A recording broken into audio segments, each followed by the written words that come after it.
রাত 11টা ছুঁই ছুঁই। রাজশাহী স্টেশনে বসে আছি। চাকরি সূত্রে ঢাকা যাচ্ছি। 2 দিনের ছুটি নিয়ে বাড়িতে আসছিলাম। অনেক বড় একটা আশা নিয়ে নিজ গ্রামে এসেছি, আর এখন খালি হাতে ফিরে যাচ্ছি। যেটা হারিয়ে ফেলেছি সেটা বলতেই আমার খুব লজ্জা হচ্ছে। আমার মা তার ছোট ভাইয়ের কাছ থেকে অনেক বছর আগে 20,000 টাকা নিয়েছিল। তার বিনিময়ে মামা আমাদের একটা জমি দখলে নেয়। অভাবের কারণে টাকাটা পরিশোধ করতে পারিনি, তাই আর জমি ছাড়ানো হলো না। এক সময় মা চলে গেল। ওনার চিকিৎসা করতে আমাদের বাড়িটা বিক্রি করা হয়। জমি বলতে মামা যতটুকু নিয়েছে ওইটুকু থাকে। মাঝখানে অনেকটা বছর পার হওয়ার পর আসছিলাম 20,000 টাকা নিয়ে। জমিটা ছাড়িয়ে নিয়ে নিজ গ্রামে থাকবো, কিন্তু মামা দিতে নারাজ। আমিও আর জোর করিনি, হাসি মুখে চলে আসি। আমার যেহেতু কোনো সাপোর্ট নেই, তাই মামার সাথে যুদ্ধ ঘোষণা করা বৃথা। এখন স্টেশনে বসে ভাবছি, ঢাকায় গিয়ে সে একই কাজ করতে হবে। সেই পিয়নের চাকরি, তাতে কিছু বেতন, খাওয়া খরচা চলে। একা মানুষ, খরচ কম হওয়ায় কিছু টাকা জমাতে পেরেছি। আর সেইটা নিয়ে বুকে আশাও বেঁধেছিলাম যে গ্রামে থাকবো। সেটা তো আর হলো না। এক বস্তা হতাশা নিয়ে শহরে জীবনে ফিরেছি। আর চাকরির কথা কি বলবো, এইচএসসি সার্টিফিকেট আছে। আর এদিকে কিছুদিন ডিগ্রিও পড়েছিলাম। তারপর পারিবারিক অভাবের কারণে লেখাপড়ার দরজা সেখানেই বন্ধ।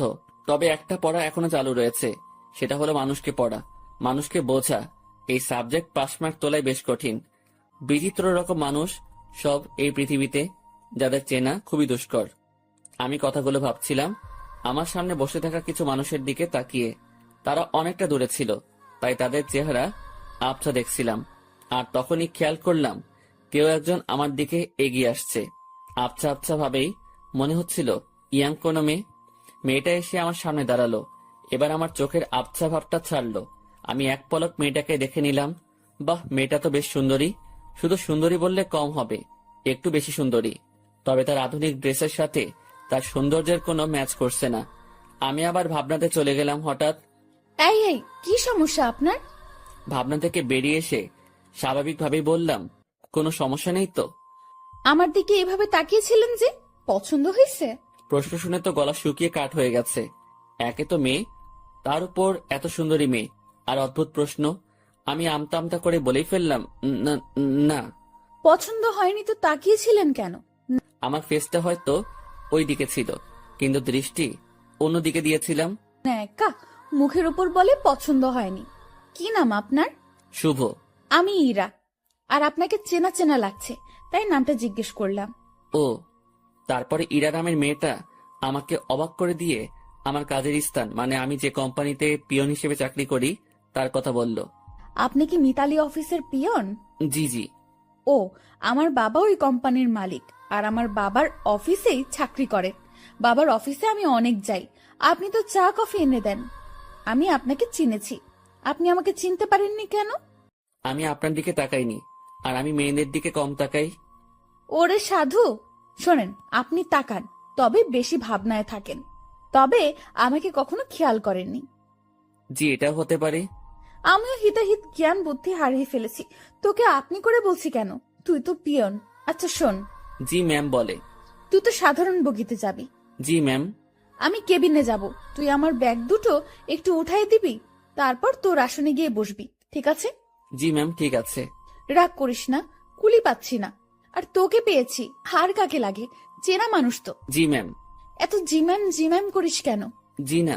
হ্যাঁ ম্যাম, ঠিক আছে, আমি ব্যাগ উঠাই দিব। ওকে ওকে। মালিকের মেয়ে, যথেষ্ট সম্মান দিতে হবে। আর যা বলবে সেটা তো করতেই হবে, না হলে আমার চাকরি তখনই গায়েব। এসব ভেবে লাভ নেই। আর ভাবনাতে হারিয়ে গেলে চলবে না, অ্যাক্টিভ থাকতে হবে। ট্রেন ঢাকা থেকে আসলো। 8 ঘন্টা পর ইঞ্জিন ঘুরিয়ে আবার ঢাকার উদ্দেশ্যে রওনা হবে। আমি ইরা ম্যামের ব্যাগ দুটো তার কেবিনে দিয়ে আসলাম। বকশিস স্বরূপ তিনি আমাকে 50 টাকা দিলেন। কোনো দ্বিধা না করে টাকাটা নিলাম, কারণ আমার আগে থেকে অভ্যাস আছে। টাকা নিয়ে চলে যাচ্ছিলাম, ইরা ম্যাম আবার ডাকলো। আর শোন শোন, জি ম্যাম বলেন। নামার সময় আবার তুই আসবি, ঠিক আছে? আচ্ছা। আবার ঘুমিয়ে যাস না কিন্তু। না ম্যাম, ঘুমাবো না। ওকে, যা। আমি আমার বগিতে গিয়ে উঠলাম। টিকিট সংগ্রহ করতে আমি অনেক দেরি করে ফেলেছি, তাই সিট হয়নি। পুরো রাস্তাটা দাঁড়িয়ে যেতে হবে। আশেপাশে তাকিয়ে দেখলাম অনেক সিট ফাঁকা। সামনের 2-1 স্টেশন পর এসব সিট আর ফাঁকা থাকবে না। তাই মনে মনে ঠিক করলাম সিটে বসবো না, দাঁড়িয়েই যাব। ট্রেন ছাড়লো, আমি দরজায় দাঁড়িয়ে আছি। ঠান্ডা হাওয়া আমার শরীরটাতে লাগছে। আমি ভাবনায় আবার ডুব দিলাম। ভাবতে লাগলাম পুরনো দিনের কথা। মাঝে মাঝে নিজের ভবিষ্যতের কথাও ভাবলাম। তাতে যা ফলাফল পেলাম সেটা শূন্য, কারণ ভেতরে খুব হতাশা কাজ করছিল। অর্ধেক পথ আসতেই স্টেশন ছাড়াই ট্রেনটা থেমে যায়। যান্ত্রিক কোনো ত্রুটি হয়েছে হয়তো। 20 মিনিট পার হবার পর খবর পেলাম ভোরের আগে ট্রেন এখান থেকে এক চুলও নড়বে না। আর এখন রাত 1টা বাজে। এক একজন এক এক কথা বলছে। কেউ বলছে লাইনের সমস্যা, কেউ বলছে ইঞ্জিনে। আমি ওইসব কথা থেকে কান ফিরিয়ে নিয়ে নিজের ভাবনাতে আবার মন দিলাম। হঠাৎই এই শুভ, পেছনে তাকিয়ে দেখি ম্যাম দাঁড়িয়ে। জি ম্যাম, বলেন। তুই উঠ। ম্যাম, কিছু লাগবে? না, আমি একটু ট্রেন থেকে নামবো। ম্যাম, বাইরে নামা ঠিক হবে না। যে অন্ধকার, এর মধ্যে কি বিপদ লুকিয়ে আছে কে জানে। কিসের বিপদ? বাইরে সাপ বিচ্ছু অনেক কিছু থাকতে পারে। কিচ্ছু নেই, চল নিচে নামবো। এই হলো আড়ালের ঘরে দুলালি, মন যা চায় সেটাই করবে। ম্যামকে নিয়ে ট্রেন থেকে নামলাম। নেমে দেখি অনেকেই নিচে দাঁড়িয়ে আছে। কেউ বাসায় ফোন করে সমস্যার কথা বলছে, আবার কেউ সিগারেট টানছে। ম্যাম আমার সাথে কথা বলা শুরু করলো। দেখ, জায়গাটা অনেক সুন্দর, তাই না? অন্ধকারে তেমন কিছুই তো দেখা যাচ্ছে না। চোখ না, মন দিয়ে দেখতে হয়। তবে ম্যাম, আকাশটা বেশ সুন্দর লাগছে। অনুজ্জ্বল তারাগুলো দেখা যাচ্ছে। আমি তো অনুজ্জ্বল অনেক কিছু দেখতে পারছি। কি ম্যাম? এই যে দেখ, একটা টি স্টল, চল যাই। এখন ওখানে গিয়ে কি হবে? চা খাবো, চল চল, বেশ মজা হবে। শীতের মধ্যে এত রাতে বাইরে চা খাওয়ার মজাটাই আলাদা। আমি তো আর মানা করতে পারবো না। মানা করলেই বকা দিবে। কেন যে এর সাথে দেখা হয়ে গেল, মনে হচ্ছে বাকি রাতটাই বেশ প্যারায় রাখবে। টি স্টলের কাছে পৌঁছাতে দেখি কিছু যাত্রী এখানে আগে এসেছে। এই দোকানটার আশেপাশে আর একটা দোকানও নেই। হাতে চা নিয়ে আমি দোকানিকে বললাম, চাচা, এমন একটা জায়গায় দোকান দিয়েছেন কি মনে করে? বাবা, সে অনেক কাহিনী। বাজারে দলাদলি চলে। আমার লোকজন না থাকায় ওখানে দোকানটা নেওয়া হয়নি। রাগের মাথায় নিজের জায়গাতেই দোকানটা নিয়ে বসেছি। বাহ, বেশ করেছেন। তা চলে কেমন? আলহামদুলিল্লাহ, ভালোই চলে। একটা কথা বলি, রাগ করে এখানে দোকান দিয়ে ভালোই করেছেন। এর জন্য আপনার হাতে চা খেতে পারলাম। আরো কিছুক্ষণ কথা হলো, বিলটা আমি দেই। ম্যাম আর আমি চলে আসি। ওনার সাথে আড্ডা দিতে খুব ইচ্ছে করছে, কিন্তু মালিক পক্ষের লোক আগ বাড়িয়ে কথা বলাটা বেয়াদবি হবে। আমি কিছু বলছি না, চুপচাপ তার পেছন পেছন হাঁটছি। আমার চুপ থাকা দেখে ম্যাম হয়তো কিছু একটা ভাবছে। আমাকে বলল, কি রে, কথা বলতে পারিস না? দোকানের সাথে তো বেশ জমিয়ে কথা বললি, এখন চুপ কেন? ম্যাম কি বলবো? সেটা কি আমাকে বলে দিতে হবে? দোকানে কি তোকে কিছু বলেছিল? না। তো কিছু বল, সারা রাত তো এভাবে চুপ থাকতে পারবো না। আপনি রাজশাহীতে কোথায় আসছিলেন? আর বলিস না, আমার একটা বান্ধবীর বিয়ে হলো, বিয়েতে আসছিলাম। ও। তুই বিয়ে করেছিস? না ম্যাম। কেন? কাকে বিয়ে করব? কাকে করবি মানে? দেশে কি মেয়ের অভাব পড়ছে? আসলে সেটা না। তো কি? আমার পরিবার নেই, আমার বিয়ে করা একটু সমস্যা। তো সমস্যার কি আছে? দেশে অনেক মেয়ে আছে যাদের পরিবার নেই, তাদের মধ্যে একজনকে বিয়ে করবি। ম্যাম, ওইরকম হলে আমি করব না। কেন? সেটা না বলি। ওই সব বলতে হবে। মাথায় একটা দুষ্ট বুদ্ধি এলো। আমি বললাম, ম্যাম, আপনার মতো সুন্দরী পেলে ভেবে দেখতে পারি। তোর ভাবা লাগবে না, আমার মতো কেউ তোর দিকে তাকাবেও না। সেটা আমার জন্যই ভালো। কেন? তাহলে আর বিয়ে করা লাগবে না। হয়েছে ভাই, থাম এবার। চল লাইনের ওই পাশটাই ঘুরে আসি। ইরা ম্যাম যেদিকে যাচ্ছে আমিও তার পেছন পেছন ছুটছি। একবার বললাম যে বাকি রাতটুকু ঘুমিয়ে নেন, তখন আমাকে ধমক দিয়ে বলল, সে কি আমার আদেশ মেনে চলবে? পরক্ষণেই ভাবলাম, তাই তো, সে আমার কথা মানবে কেন? সে তো মালিক পক্ষের লোক। লাইনের অন্য পাশটায় চলে আসলাম। এই পাশটায় ফাঁকা জায়গা নেই, কাছে একটা গ্রাম দেখা যাচ্ছে। আর লাইনের পাশ দিয়ে একটা রাস্তা গ্রামের ভেতরে চলে গেছে। চল রাস্তাটা দিয়ে গ্রামের ভেতর যাই। না ম্যাম, এত রাতে যাওয়া ঠিক হবে না। আমি কি বলছি তোকে? জি ম্যাম, চলেন। এই হলো মেয়ে মানুষ, ভালো মন্দ কিছুই বোঝে না। তারপর যদি এরকম ধনী ঘরের মেয়ে হয়, তাদের মাথার তার দুই একটা কমই থাকে।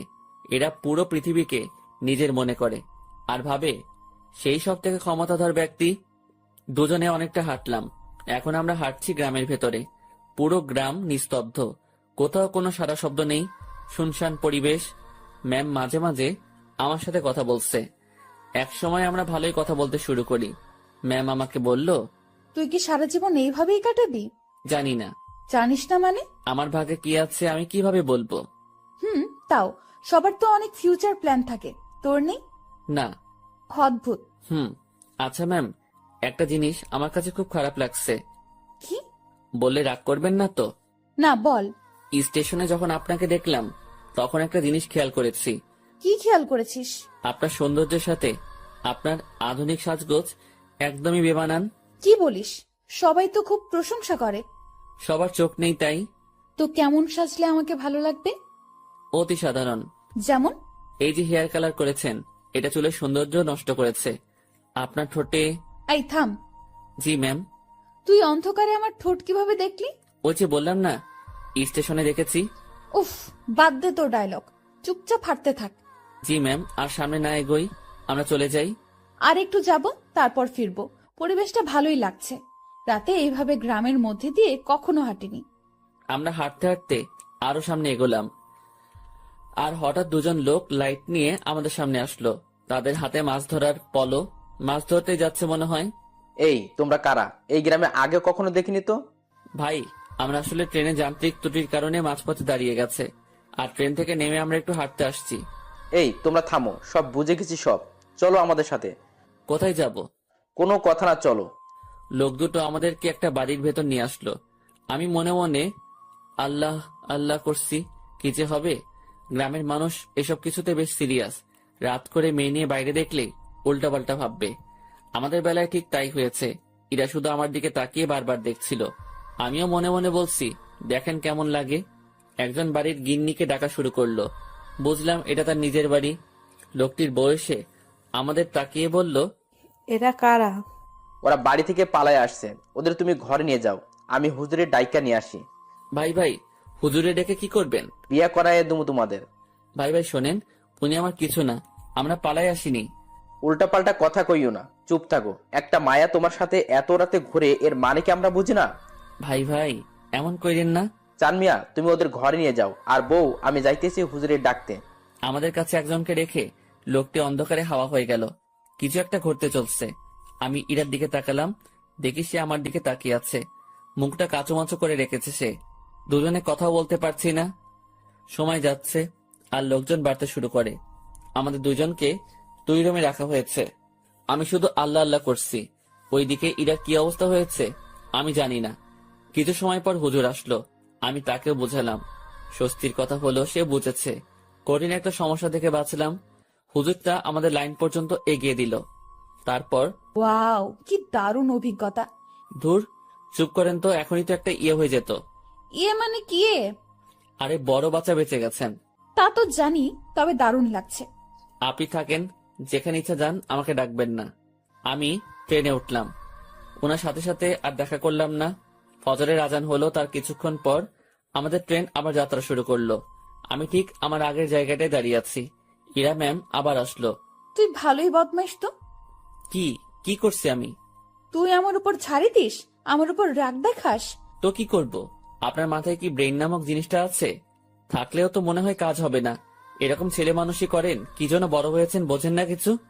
ম্যাম আমার দিকে হা করে তাকিয়ে আছে। আমি জানি কথাটা বলার পর আমার চাকরি থাকবে না। আপনার বাবাকে কিছু বলতে হবে না, আমি অফিস যাব না। ম্যাম কিছুক্ষণ চুপ থেকে বলল, আমি তোকে চাকরি দেইনি, তোর চাকরি আমি কাটবো কেন? এই যে আমাকে বকা দিলি, মনে রাখিস, এর শোধ আমি তুলবো। ইরা রাগ দেখিয়ে তার কেবিনে চলে গেল। ম্যাম যে থ্রেটটা দিল আমার একটু ভয় লাগলো না। ওনার কথা শুনে মনে হলো কোনো বাচ্চা আমাকে থ্রেট দিয়েছে। ওনার কণ্ঠটা সত্যি অসাধারণ। শুনলে মনে হয় বারবার শুনি। না, আমি আবার ভাবনাতে হারিয়ে যাচ্ছি কেন। যাই, ওনার কেবিনে গিয়ে সরি বলে আসি। না হলে আমার কি করে বসবে আল্লাহ জানে।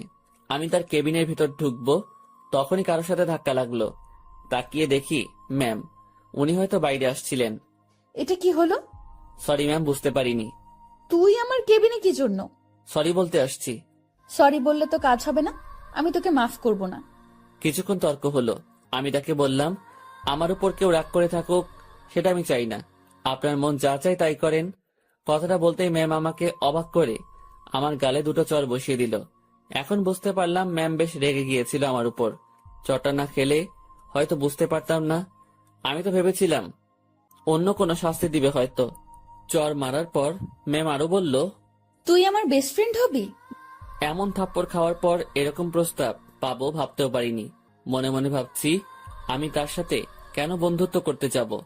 তার চালচলন আর আমার চালচলন রাত দিন তফাৎ। কিন্তু কথাটা তাকে মুখের উপর মানা করতে পারবো না, যদি আবার কয়েকটা থাপ্পড় দিয়ে দেয়। ভয় ভয় বললাম, হব। গুড, তুই এখন যা। না, শোন শোন, তোর কন্ট্যাক্ট নাম্বারটা দিয়ে যা, আমি কল করে তোকে ডেকে নেব যে কোনো সময়। ম্যামকে মোবাইল নাম্বারটা দিয়ে আগের জায়গায় ফিরে আসলাম। 8টায় আমাদের গন্তব্যে পৌঁছে গেলাম। ইরা ম্যামের কথা অনুযায়ী তার ব্যাগগুলো নামিয়ে দিলাম। এখন উনি আর আমি স্টেশনের বাইরের রাস্তায় দাঁড়িয়ে আছি। বাসা থেকে ওনার জন্য গাড়ি পাঠানো হয়েছে। গাড়ি জ্যামে পড়েছে, তাই অনেক লেট হচ্ছে। আমার পেটের অবস্থা খারাপ, রাতে কিছু খাওয়া হয়নি, আবার অনেকটা বেলা হয়েছে, পেটে এখনো কিছু পড়েনি। ম্যামের সামনে কিছু বলারও সাহস পাচ্ছি না। কিছু সময় পর উনি আমাকে বললেন, তোর কি ক্ষুধা লাগছে? জি অনেক। তো খেয়ে আয়। আচ্ছা আপনি দাঁড়ান, আমি যাবো আর আসবো। আমি একটা দোকানে গিয়ে চা বিস্কিটের সাথে কয়েকটা কলা খেয়ে নিলাম। দোকানদারকে টাকা দিতে যাব, তখন মনে হলো ম্যামও তো কিছু খাইনি, ওনাকে খাওয়ার কথা বলা উচিত ছিল। ভুলটা যেহেতু করেই ফেলেছি, তাই ওনার জন্য কিছু নিয়ে গেলাম। আমি কাছে গিয়ে তার দিকে খাবারগুলো এগিয়ে দিলাম। আমার দিকে উনি ভ্রু কুঁচকে তাকালো। এগুলো আমাকে কেন দিচ্ছিস? খেয়ে নিন, আপনি তো রাতে কিছু খাননি। তুই কি ভাবিস আমাকে? আমি সকাল সকাল রাস্তায় দাঁড়িয়ে এসব খাবো? এগুলো তোদের মতো লোকজন খাবে। সরি ম্যাম, বুঝতে পারিনি। খাবারগুলো নিজের ব্যাগে ভরে নিলাম। নিজে বাসায় গিয়ে খাবো। ঘন্টাখানেক পর গাড়ি আসলো। ম্যামকে উঠিয়ে দিয়ে আমি আমার বাসায় চলে গেলাম। আমার হাতে শুধু আজকের দিনটাই ছুটি আছে, আগামীকাল থেকে ডিউটি। বাসায় এসে সব ঠিকঠাক করে নিলাম। দিনের বাকি সময়টুকু আর বাইরে বের হলাম না। এই শহরের গাড়িগুলোর হর্ন আমার ভালো লাগে না। প্রচন্ড বিরক্তিকর একটা জিনিস, শুনলেই মাথা ব্যথা শুরু হয়ে যায়। রুমের জানালা খুলে দিয়ে আকাশের দিকে তাকিয়ে থাকি। গতকাল রাতের ঘটনাটা ভাবতে থাকি। কাল যদি বিয়েটা হয়ে যেত, আজ আমি মামা শ্বশুর বাড়ি থাকতাম, মানে জেলে। কি বাঁচাটাই না বাঁচলাম। সন্ধ্যার একটু আগ দিয়ে ইরার কল পেলাম। উনি আমাকে তাদের অফিসের সামনে যেতে বলেছে। গত রাতে ফ্রেন্ড হয়েছি, কথা রাখতে অবশ্যই যেতে হবে। কথাই আছে, ফ্রেন্ডের কাছে কোনো বাহানা চলে না। আমিও তাই কোনো বাহানা বা ব্যস্ততা দেখালাম না। বাইরে যাচ্ছি ওনার সাথে দেখা করতে, তাই একটু সাজতে হবে। ব্যাগ থেকে নতুন একটা ফুল হাতা গেঞ্জি বের করলাম। একটু স্মার্ট সাজার জন্যই। সুন্দরীদের সামনে তো আর এমনি এমনি যাওয়া যায় না। এই প্রথম কাউকে উদ্দেশ্য করে সাজগোজ করছি। মনের মধ্যে কেমন যেন খটকা লাগছিল। এখন খটকা দেখার সময় নেই। চটপট রেডি হয়ে আমার অফিসের সামনে গেলাম। ম্যামকে গিয়ে ঠিক সেখানে পেলাম। উনি তার গাড়ির সাথে হেলান দিয়ে দাঁড়িয়ে আছে। আমি তার সামনে গিয়ে ম্যামকে ডেকে সালাম দিলাম। উনি উত্তর দিলেন আর সাথে সাথে বললেন, গাড়ির পেছনে বসে যা। কোথায় যাবেন? আমার বন্ধুদের সাথে তোর পরিচয় করিয়ে দেব, সেখানেই নিয়ে যাচ্ছি। আমি আর কিছু বললাম না, তার গাড়ির পেছনে চেপে বসলাম। আধ ঘন্টা পর একটা রেস্টুরেন্টের সামনে গিয়ে ম্যাম গাড়ি থামালো। তারপর আমাকে নিয়ে রেস্টুরেন্টে ঢুকলো। আমি তার পিছু পিছু গেলাম। উনি একটা জায়গায় গিয়ে থামলো আর কিছু ছেলেমেয়ের সাথে গিয়ে কথা বলা শুরু করলো। বুঝতে পারলাম এরাই তার ফ্রেন্ড। এবার ম্যাম আমার দিকে তাকিয়ে বলল, বন্ধুরা, তোমাদের জন্য একটা গিফট এনেছি। কি রে দোস্ত, কে এটা? আর বলিস না, এই প্রাণীকে রাজশাহীতে পেয়েছি। এই পাগলার সাথে কিছুক্ষণ কথা বলেছি, তারপর বেস্ট ফ্রেন্ড হওয়ার প্রস্তাব দিয়েছি। দুঃখের বিষয় হলো পাগলা আমার কথা বিশ্বাস করে হ্যাঁ বলে দিয়েছে। তোরা বলতো, এর মতো খ্যাত মানে কি বলবো, এরকম একটা মানুষ আমার ফ্রেন্ড। অসম্ভব। দেখ ভাই, আমার ফ্রেন্ডদের সাথে পরিচয় করিয়ে দিতেই তোকে এখানে নিয়ে আসছি। ইরা একে একে তার বন্ধুদের সাথে পরিচয় করিয়ে দিল। সবাই বনেদি ঘরের ছেলে মেয়ে। ট্রেনের কথা মনে পড়তেই লজ্জায় ঘেমে যাচ্ছি। এখন মান সম্মান যা যাওয়ার তা তো গেছে, বাকিটুকু নিয়ে এখান থেকে কেটে পড়তে পারলেই হলো। কিছুক্ষণ পর সেটাও থাকলো না। আমার পোশাক আর চেহারা নিয়ে তারা উপহাস করতে শুরু করলো। একটা ছেলে এগিয়ে এসে বলল, ভাইয়া এটা গেঞ্জি নাকি তেনা? কোথা থেকে কিনেছো ভাইয়া? নাকি কারো পড়ে থাকা জিনিস কুড়িয়ে নিয়েছো? না ভাই, সত্যি কিনেছি। ওমা, তাই? হুম। দেখ, ছেলেটা মাথায় তেল দিয়ে আসছে। সবাই হেসে উঠল। সত্যি কথা বলতে আমি তেল দেইনি, ওরা পচানি দেওয়ার জন্যই বলছে। ভাবছি এখানে আর থাকা ঠিক হবে না। ম্যামকে বললাম, ম্যাম আমি এখন যাই। ওলে বাবুটা, এখনই না, কিছু খেয়ে যাও। হ্যাঁ, কিছু খেয়ে যা। একটা ছেলে আমার পকেটে হাত দিল। আমার দুর্ভাগ্য যে পকেট থেকে সে 20,000 টাকা নিয়ে এসেছি। ব্যাগে রেখে আসবো মনে ছিল না। ছেলেটা আমার পকেট থেকে টাকাটা দেখে একটু অবাক হয়ে বলল, কি রে, তোর কাছে এত টাকা কুড়িয়ে পেয়েছিস কোথায়? যাই হোক, আমাদের কিছু খাওয়া। আমি আর কি মানা করব, মান সম্মান একটু বজায় রাখতে হ্যাঁ বললাম। তাতেই ওরা সুযোগ পেয়ে গেল। নানা রকম দামি খাবার অর্ডার করলো, যেগুলো আমি চোখে দেখা তো দূরের কথা, নামও শুনিনি। ওরা সবাই খাচ্ছে, আমি দাঁড়িয়ে আছি। একজন খেতে বলেছিল, কিন্তু আমি মানা করেছি আর বলেছি খেয়ে আসছি, আমার পেট ভরা। খাওয়া শেষে বিল তো 20,000-এর উপরে এলো। আমার মাথায় ঢুকলো না 7-8 জন মিলে 20,000 টাকা কিভাবে খায়, যেটা জোগাড় করতে আমার বছর খানেক সময় লেগেছিল। খারাপ ভালো দু ধরনের মজাই পাচ্ছিলাম। কম খাবারে এত বিল, আর আমার পকেটে টাকা গায়েব। ম্যাম আমি এখন যাই। হ্যাঁ যাবি, তার আগে একটা কথা বলি, কখনো এরকম মফিজ মার্কা কাজ করবি না। এত সহজে কোনো বন্ধুত্ব পাওয়া যায় নাকি? জীবনে কোনো কিছুই সহজভাবে নিবি না। জি ম্যাম। যা তাহলে। আমি বাইরে এসে দাঁড়ালাম। পকেটে টাকা নেই, বাসায় যাব টাকা লাগবে। মনে মনে ঠিক করলাম ম্যামের কাছ থেকে কিছু টাকা চেয়ে নিব, না হলে এই পথ যেতে যেতে মধ্যরাত হয়ে যাবে। কাল সকালে আবার অফিসে যেতে হবে। অনেকটা সময় পার হওয়ার পর ম্যাম আর তার বন্ধুরা বের হলো। আমি ম্যামকে ডাকায় সে বাকিগুলোকে বিদায় দিয়ে আমার দিকে আসলো। কি হয়েছে, এখনো যাসনি কেন? ম্যাম আমাকে কিছু টাকা। পুরোটা বলার আগেই একটা থাপ্পড় বসিয়ে দিল। আমি আবার বললাম, গাড়ির ভাড়া টাকাটা চাইছিলাম, পকেটে কোনো টাকা নেই, যেতে অনেক সময় লাগবে, কাল থেকে আবার অফিস আছে। তোর জন্য কি আমি টাকা নিয়ে দাঁড়িয়ে আছি, ফকিন্নির বাচ্চা? কথাটা সত্যি বুকের মাঝখানে গিয়ে লাগলো। আমি আর কথা বাড়ালাম না, ওনার দিকে একবার তাকিয়েই হাঁটা শুরু করলাম। সেই জায়গা থেকে বাসায় যাওয়ার পুরোটা সময় শুধু রেস্টুরেন্টের ভেতরের অপমানের কথা মনে হয়েছে। আজকাল মানুষগুলো কেমন হয়েছে, আরেকজনের আর্থিক অবস্থা না বুঝে তার টাকা খসানোর জন্য উঠে পড়ে লাগে। টাকাগুলোর জন্য খুব মায়া হচ্ছে। ওদের কাছে হয়তো সামান্য টাকা, কিন্তু আমার কাছে পাহাড় পরিমাণ। মধ্যরাতে বাসায় ফিরলাম, কিছু শুকনা খাবার খেয়ে শুয়ে পড়লাম। শুয়ে আর কিছু ভাবলাম না, ঘুমানোর চেষ্টা করলাম, কারণ কাল অফিস যেতে হবে।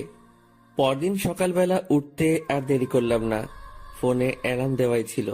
সময় মতো উঠে হাতের কাজগুলো সেরে নিলাম, তারপর খেয়ে অফিসের উদ্দেশ্যে রওনা হলাম। অফিসে যাওয়ার পর যে সমস্যায় পড়লাম সেটা আমি কখনো চিন্তাও করিনি। যেখানে স্যার মানে ইরার বাবা বসে থাকার কথা, সেখানে ইরা বসে আছে। ওই চেয়ারটাতে ইরা বসা মানে আজকের দিনটা পুরো শেষ।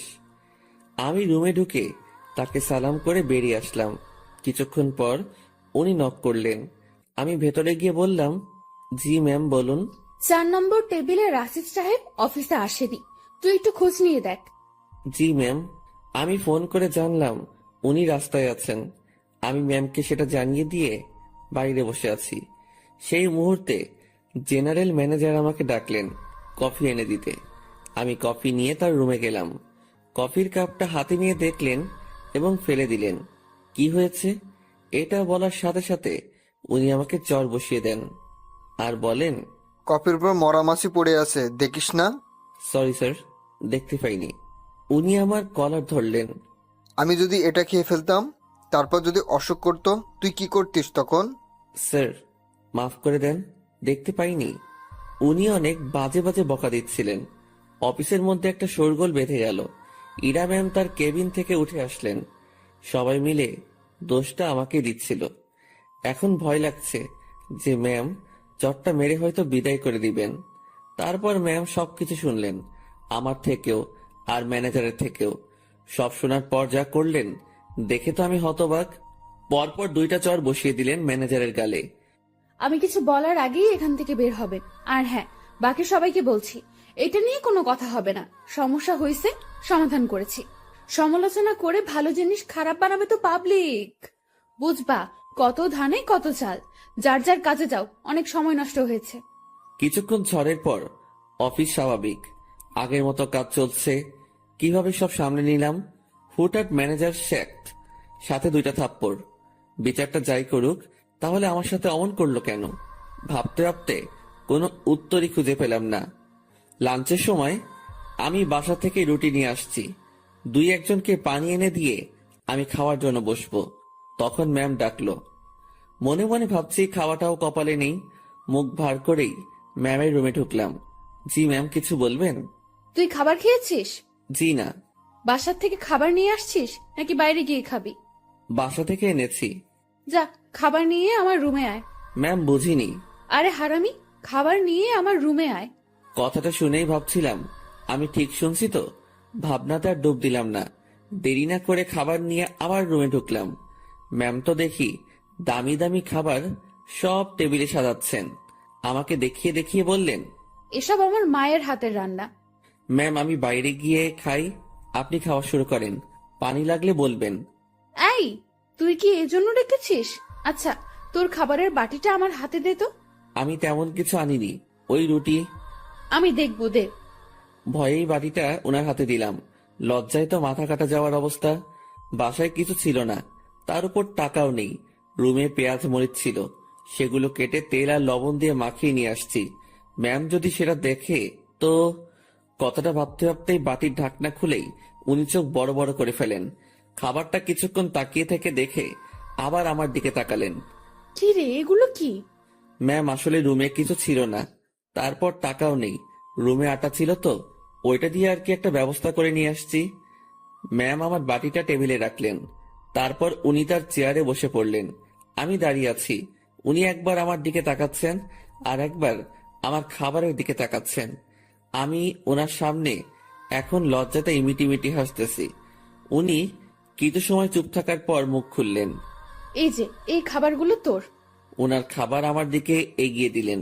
আমি টেবিলের কাছে গিয়ে হাত দিয়ে নিজের বাটিটা নিয়ে বললাম, আমি যেটা এনেছি সেটা না খেলে আমার পেট ভরবে না, আর আপনার খাবার খেলে আমার পেট খারাপ হতে পারে। এত ভালো জিনিস কখনো খাওয়া হয়নি তো, পেট খাবারটা সহ্য করতে নাও পারে। গতকালের রাতটা একটু দেখিয়ে রুম থেকে বেরিয়ে আসলাম। নিজের খাবার খেয়ে আবার কাজে মনোযোগ। কার কি লাগছে, কে কি চাচ্ছে, সব দেখাশোনা করছি। দুপুরের পর ম্যাম আমাকে আর ডাকেননি। বুঝতে পারলাম তিনিও কিছুটা বুঝতে পেরেছেন আমার কষ্টটা। রাতে অফিস শেষ করে বাসায় ফিরলাম। পাশের বাসার পরিচিত একজনের কাছ থেকে টাকা ধার নিয়ে মাছ কিনে নিয়ে এসে রান্না বসিয়ে দিলাম।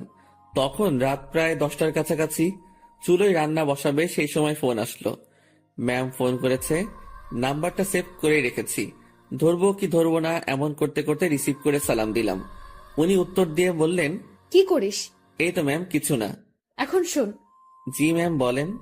দুপুরে আমার মুখের উপর কথা বলে আমাকে লজ্জা দিয়ে তোর খাবার নিয়ে চলে গেলি, ভয় করলো না? আমি চুপ হয়ে গেলাম। কি বলবো উত্তরে বুঝতে পারছি না। কিরে, কথা বলছিস না কি জন্য? ম্যাম, অফিসের কোনো কথা হলে বলেন। তুই আমার কথা ঘুরিয়ে নিস। আমি যা বলছি তার উত্তর দে। জি ম্যাম, বলেন। ওভাবে খাবার নিয়ে চলে গেলি কেন? আপনার খাবার খেয়ে আমার ক্ষুধা মিটত না। তাই না? জি। আমি বুঝতে পেরেছি, তুই আমার উপর রাগ দেখাচ্ছিস। সুযোগ ভালোই কাজে লাগাচ্ছিস। এখানে কিসের সুযোগ ম্যাম? আপনি আমাকে এখন মানা করে দিলে আমার সাথে তো আপনার এখনই কোনো অফিসিয়াল সম্পর্ক থাকবে না।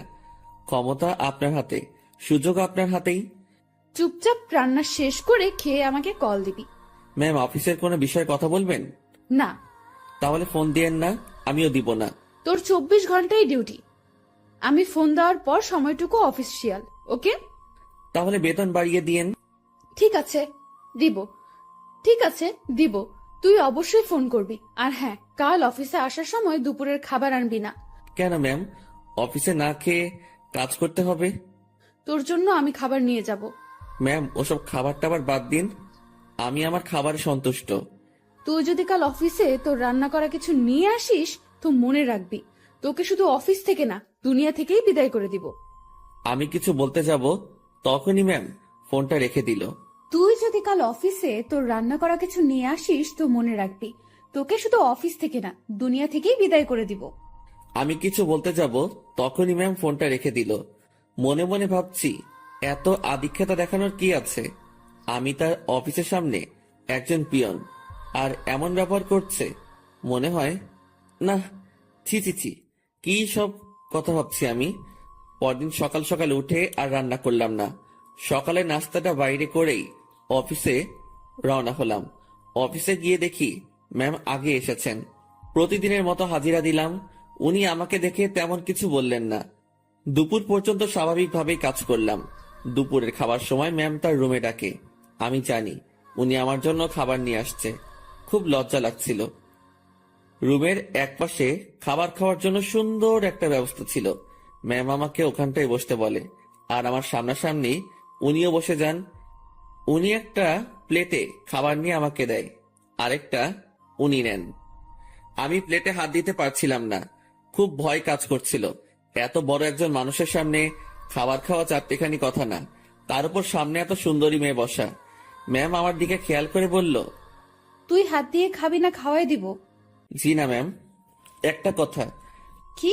আমি খাবার বাইরে নিয়ে গিয়ে খাই। এখানে খাইতে তোর সমস্যা কোথায়? ম্যাম সত্যি বলতে ভয় করছে। কি ভয়? আরে ভয় কি জন্য পাচ্ছিস? আপনার সামনে এভাবে খাওয়া। তো কি হয়েছে, খা। ম্যাম বাইরে যাই। শুভ, আমি এক কথা 100 বার বলতে পারবো না। আমি আর কথা বাড়ালাম না, ভয়ে ভয়ে খাওয়া শেষ করলাম। ম্যাম ছোট বাচ্চাদের মতো খাচ্ছিলেন, দেখতে বেশ মজাই লাগছিল। ম্যাম খাওয়ার দৃশ্যটা দেখতে গিয়ে তার চোখে চোখ পড়ে যায়। আমার বুকটা তখন ভয়ে ধুপ করে উঠেছিল। ইশারায় বলেছিলেন, কি হয়েছে? আমি মাথা নাড়িয়ে মানা করে বলি, কিছু না। খাওয়া শেষে, তুই বাসায় যা, তোর ছুটি। জি ম্যাম। কেন? আমি দিয়েছি তাই।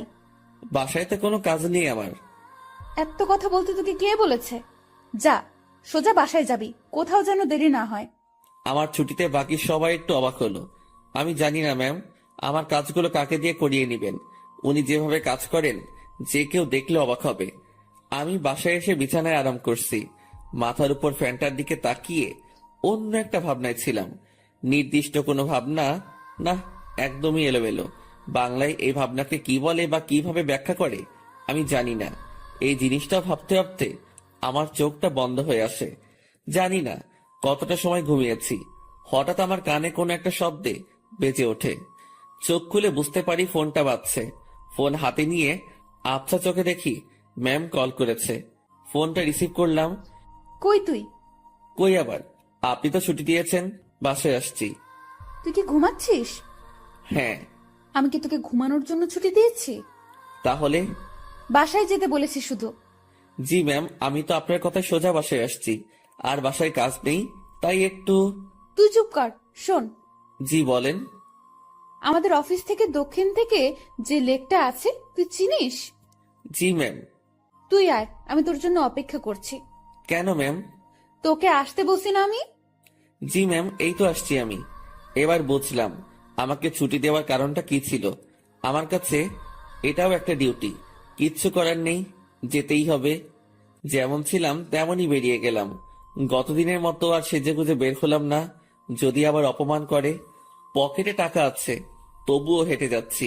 এই মাসের বেতন পেতে অনেক দেরি, তাই এমনি টাকা খরচ করা চলবে না। আমি ম্যামের কথা মতো সেই লেকের পাড়ে পৌঁছে যাই। এর মধ্যে ম্যাম আমাকে 2বার কল করেছিল, শুধু জেনেছিল আমি কই আছি। লেকের পাড়ে যেতেই দেখলাম অনেকেই বসে আড্ডা দিচ্ছে, অনেক বাচ্চারও আসছে। আমি ম্যামকে খুঁজছিলাম। আমাকে দেখে ম্যামই আমাকে ডাকে। আমি ওনার দিকে এগিয়ে যাই। উনি ঘাসের উপর বসা ছিলেন। একটু দূর থেকে মনে হচ্ছিল কোনো কারণে মনটা খারাপ। আমি তার পিছে গিয়ে দাঁড়ালাম। বস এখানে। আমি বসার পর, জি ম্যাম বলেন। আমি বুঝলাম না, 10 মিনিটের রাস্তা 1 ঘন্টা লাগে কিভাবে? আসলে ম্যাম কি বলবো, হেঁটে আসছি। তুই হেঁটে আসছিস কি জন্য? টাকা নাই? আছে, তবে খুবই অল্প। খরচ করলে বড়সড় বিপদে পড়তে হবে। আপনার মন খারাপ দেখছি। ম্যাম কিছু হয়েছে কি? তোর জন্য। ম্যাম আমি কি করেছি? অনেক লেট করছিস। জি সরি। উঠে দাঁড়িয়ে কান ধরে থাক। ম্যাম এটা। আমি উঠতে বলেছি। আমি উঠতে যাব তখনই ম্যাম আমাকে বসতে বলে। টাকা আছে তো, তাই না? হ্যাঁ আছে। চল আইসক্রিম খাবো। আমার টাকা দিয়ে? তো কখনো কোনো মেয়েকে বিল দিতে দেখেছিস তুই? না। তো আমার কাছে চাইবি না। চল আইসক্রিম খাবো। ম্যাম ম্যাম শোনেন, একটু মনটা নরম করেন, টাকাগুলো গেলে খুব সমস্যায় পড়বো। সেটা তো আমি জানি না। তুই আমার বেস্ট ফ্রেন্ড, বেস্ট ফ্রেন্ডের জন্য সবাই জান দিয়ে দেয়, আর আমি তো তোর কাছে টাকা চাইছি। জানতো না, আর সময় হলে জানটাও দিয়ে দিবি। অসহায়ের মতো দাঁড়িয়ে আছি, এখন আমার পকেটের 12টা বাজবে। ম্যাম আর আমি আইসক্রিম খেলাম, আমাদের মধ্যে কোনো কথা হচ্ছিল না, দুজন শুধু হাঁটছিলাম, আর মাঝে মাঝে দরকার হলে উনি নিজে থেকে কথা বলছিলেন। লেকের পাড় থেকে বের হয়ে রাস্তায় আসলাম, উনি গাড়ি নিয়ে আসছেন, দেখে মনে হচ্ছে চলে যাবেন। ম্যাম তাহলে আপনি যান, আমি চলে যাই। এই কই যাস তুই? বাসায়। না, গাড়িতে ওঠ। কোথায় যাবেন? Long drive. না ম্যাম, আপনি যান, আমি বাসায় চাই। ব্রেকআপ, যা বাসায় যা, বাসায় গিয়া মর। ম্যাম রাগ করে গাড়িতে হেলান দিয়ে দাঁড়ালো। এরকম অবস্থায় তো রেখে যাওয়া যায় না। আমি তার দিকে একটু এগিয়ে গেলাম, আর উনি যে একটা শব্দ বলেছেন সেটার মানে জানার জন্য তাকে প্রশ্ন করব। যদিও আমি জানি, তবুও প্রশ্ন করব, যাতে ওনার রাগটা ভেঙে আমার প্রশ্নের উত্তর দিতে মনোযোগী হয়। ম্যাম ব্রেকআপ কি? তুই জানিস না? ন্যাকামো করিস? সত্যি জানি না। তোর আমার যে বন্ধুত্ব আছে সেটা কাটাকাটি, এটার মানে ব্রেকআপ। ওহ ম্যাম, আপনার মধ্যে তো এরকম কিছু নেই। শুভ, আমি তোকে বলছি না তুই আমার বেস্ট ফ্রেন্ড? আপনি তো বলেছেন যে এটা মিথ্যা ছিল। গাড়িতে ওঠ, সব বলছি। কথা বাড়ালাম না, গাড়ির পেছনে দরজা খুলতে যাব, তখনই ওই হাদারাম, কি করিস? বসবো না। সামনে। পেছনে কেন? সামনে। হ্যাঁ রে গাধা, ওঠ। গাড়িতে উঠলাম, ম্যাম ড্রাইভিং সিটে আর আমি তার পাশে। সন্ধ্যা হয়ে আসছে, ম্যাম এবার আমার সাথে বেশ ফ্রি ভাবে কথা বলা শুরু করলো। আমি কিন্তু কুমিল্লা যাচ্ছি। এত দূর কেন? আরে লং ড্রাইভ তো, আর রাগ ভাঙাতে সময় লাগবে। কিসের রাগ? তুই আমার উপর রেগে আছিস, আমি জানি। আমি আপনার উপর কি জন্য রাগ করব? ওই যে রেস্টুরেন্টে সেই ঘটনার জন্য। না ম্যাম, কি যে বলেন, ওই দিন আপনারও মজা করেছেন, আমিও মজা পেয়েছি। ওরে শুভ, আমাকে কি বাচ্চা মনে হয় আপনার? এত বড় একটা প্রতিষ্ঠান চালাচ্ছি, আমার মাথায় কি এতটুকু বুদ্ধি নেই যে কোনটা সত্যি আর কোনটা মিথ্যা আমি বুঝবো না? না, বুদ্ধি তো আপনার অনেক আছে। হয়েছে, শোন আমি কি বলি। বলেন। রাতে কি খাবি বল? সন্ধ্যায় তো অনেক কিছু খেলাম, রাতে আর কি খাবো? না, তাও কিছু শুকনো খাবার নেই, আর দুটো পিৎজা। আপনার ইচ্ছা। ম্যাম ভয় করছে আমার। কেন? আপনার বাবা যদি জানে অফিসের পিয়নকে নিয়ে ঘুরতে বের হইছেন। কিভাবে জানবে? আমি তো বলবো না। আমি যে অফিসে যাব না সেটা তো জানতে পারবে। সেটা আমি দেখে নিব, তোর এত চিন্তা নেই। এখন বল আমাকে মাফ করেছিস কিনা। আপনি তো দোষ করেননি। তোকে যে কি করব আমি, দেখ। আর রাগ করে থাকিস না, ভুল করে ফেলেছি। আমি রাগ করিনি তো। আমি তোর চোখে মুখে রাগ দেখতেছি। আচ্ছা, রাগ নেই আমার উপর, সত্যি তো? হ্যাঁ সত্যি। সত্য নাকি মিথ্যা সব টের পাবো। আমি যা বলবো সেটা যদি না করিস তাহলেই বুঝবো তুই এখনো রেগে আছিস। না, কি যে বলেন, আপনার তো সব কথাই শুনি। কত যে শুনিস আমার জানা আছে। মাঝপথে আমরা গাড়ি থেকে নেমে কিছু খাবার নিলাম, দুজন বেশ কথা বলতে বলতে যাচ্ছি। ইরা ম্যাম গাড়িটা এখন বেশ ধীর গতিতে চালাচ্ছেন। আজ বেশ কুয়াশাও পড়েছে। এই চল, বাইরে কুয়াশার বৃষ্টিতে ভিজি। এই না, এটা করবেন না, বাইরে গেলে বিপদ। সেদিনের মতো হলে অবস্থা খারাপ হয়ে যাবে। যাব না তো, তোর কেয়ারিংটা আমার খুব ভালো লাগে, সেটা পাওয়ার জন্যই কথাটা বললাম। হুম। তুই কাউকে ভালোবাসিস নাই? কোন ভালোবাসা? মানে পছন্দের মানুষ বিয়ে টিয়ে করার ইচ্ছা এমন? এর আগেও তো বলেছি ওই রকম কেউ নেই। কাউকে দেখে পছন্দ হয় না? না, প্রায় সবার মধ্যেই ভেজাল আছে। ভেজাল মানে? মানে আর কি, এখন তো প্রেমের বাজার চলে।